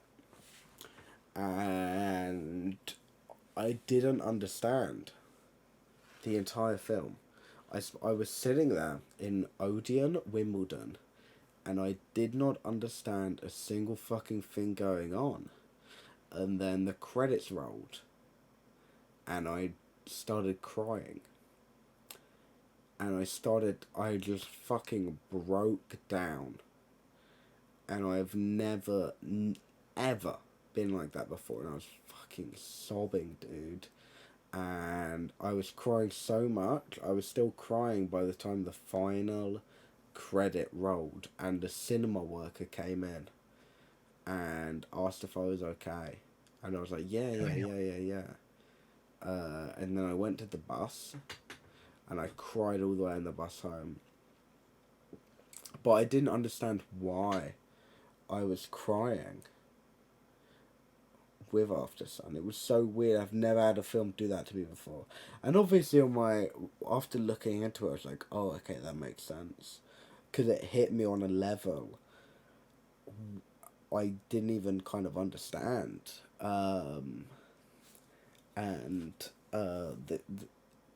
It got me out of this depressive episode where I hit rock bottom and it took me out. And it was incredible. I woke up next morning and I felt so much better. And it was so fucking good. In fact, look at that. There it is. There it is right there.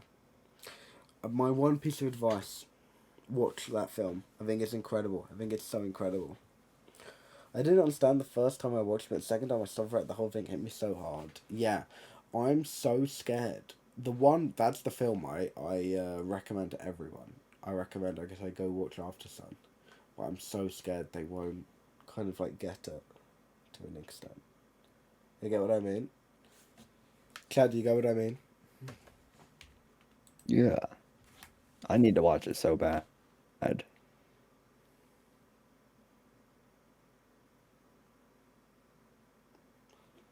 It's peak. It's very peak. That's real cinema. That's real ass cinema. But also, I need to watch other stuff. I need to watch like Parasite and Whiplash. I want to watch those. Watch Parasite. Parasite's good. And then I want to watch Moonlight as well. I felt, when I watched Moonlight for the first time, I felt bad. I didn't like it as much as everyone else did. I thought it was good.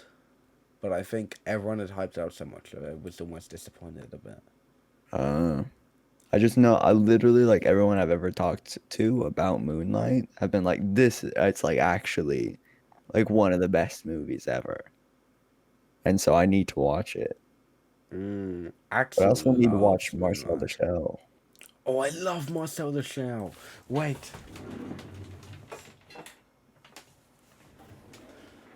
Holy fuck. Holy fuck. Everyone say hi, Marcel. That's the fucking goat right there. That's the fucking goat. That's the fucking greatest of all time. That is fucking Marcel. Marcel the Shell. With shoes on. There's shoes. What? You know what's supposed to make me cry? I've always cried at movies. I think the first movie I can remember making me cry is E.T. I think E.T. and then it's probably Toy Story. Like 2, probably. I remember. I'm gonna go pee. Can you talk to my stream? Oh yeah, sure. Hi everybody. Oh my god, hi. What's going on, guys? Where's that little bird? Where's that silly little toucan?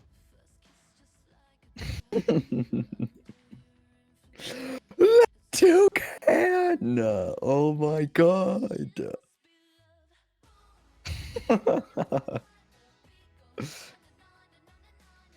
Hey guys, I'm gonna be meeting up with AverageHarry this July. It's gonna be freaking awesome. We're gonna meet up in TwitchCon and we're gonna have fun little time, and it's gonna be pretty freaking awesome. Prank you not. No, does anyone remember like Hugo, that one movie with Asa Butterfield? Because I remember that movie made me cry when I was younger, when I was like 8, or whenever that movie fucking came out. My little gerbil QAnon. My little gerbil.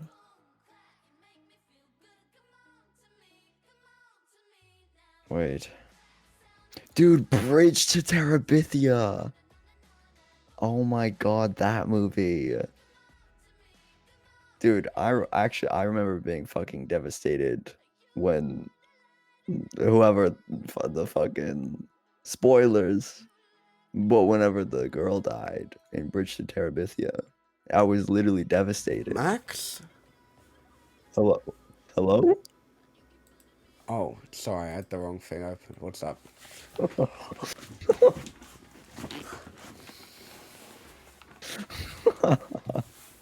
What are you doing at college? Me? Mm. I'm studying to be a comp sci major, and then I'm minoring in sociology. Computer science. Okay, Stonepar. I'm majoring in compute. I wanted to major in like law. I'm not gonna lie, because Chad, I took imagine, like 4 law imagine you've got a classes. And lawyer and it's Quabbie. Dude, I'd fucking. I think it would be awesome. I'd bug out. I'd actually freak the fuck out. No, but I got super into law, and then I was like, man, I don't know if I want to be a lawyer.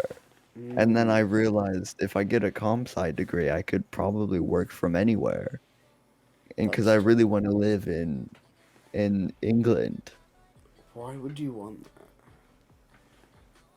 because it's chill vibes there. that? I want to live in Sweden. I want to live in Hull.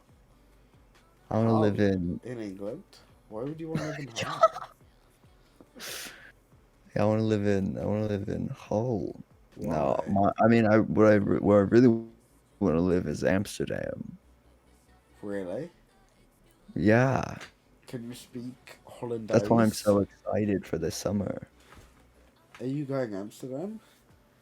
Yeah, we're planning like three days there. Has it been booked? No, you're invited. It's like me. It's currently me, Scott, and maybe Slowy. I don't think I have the money for that. Okay, that's chill. We're only going for like a few days, so it's chill. I think I'm gonna end the stream. One more shot. Nah, I'm just joking. You can end it. It is 1:20 a.m. Chat, this is the longest average Harry stream in a hot minute, okay? You guys should be fucking celebrating. For our stream is really good. Alright. I'm going to deafen.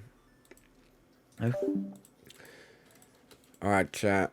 Hope you guys all enjoyed. I think a lot of the things I said was poorly executed. But I meant it. To an extent, unless there's something bad. I think Axel's doing a stream later raising money for Nick's mum. Who has cancer. So go fucking check that out. Love you all. I love you, I love you, I love you. I'm sorry, I think a lot of the shit ignore everything I said. I think a lot of the shit I said was horrible. Love you. And I'll see you around. I'll be live. I should be live tomorrow, possibly. No, I'm not. I'm out tomorrow. I'm going to a salsa class. Alright, love you. Sorry. Follow me on Twitter. If you guys have any issues. No, I don't want to say that. If you guys ever have any proper deep shit, message me on fucking like Twitter or Instagram. I'll talk to you guys. Love you. Bye.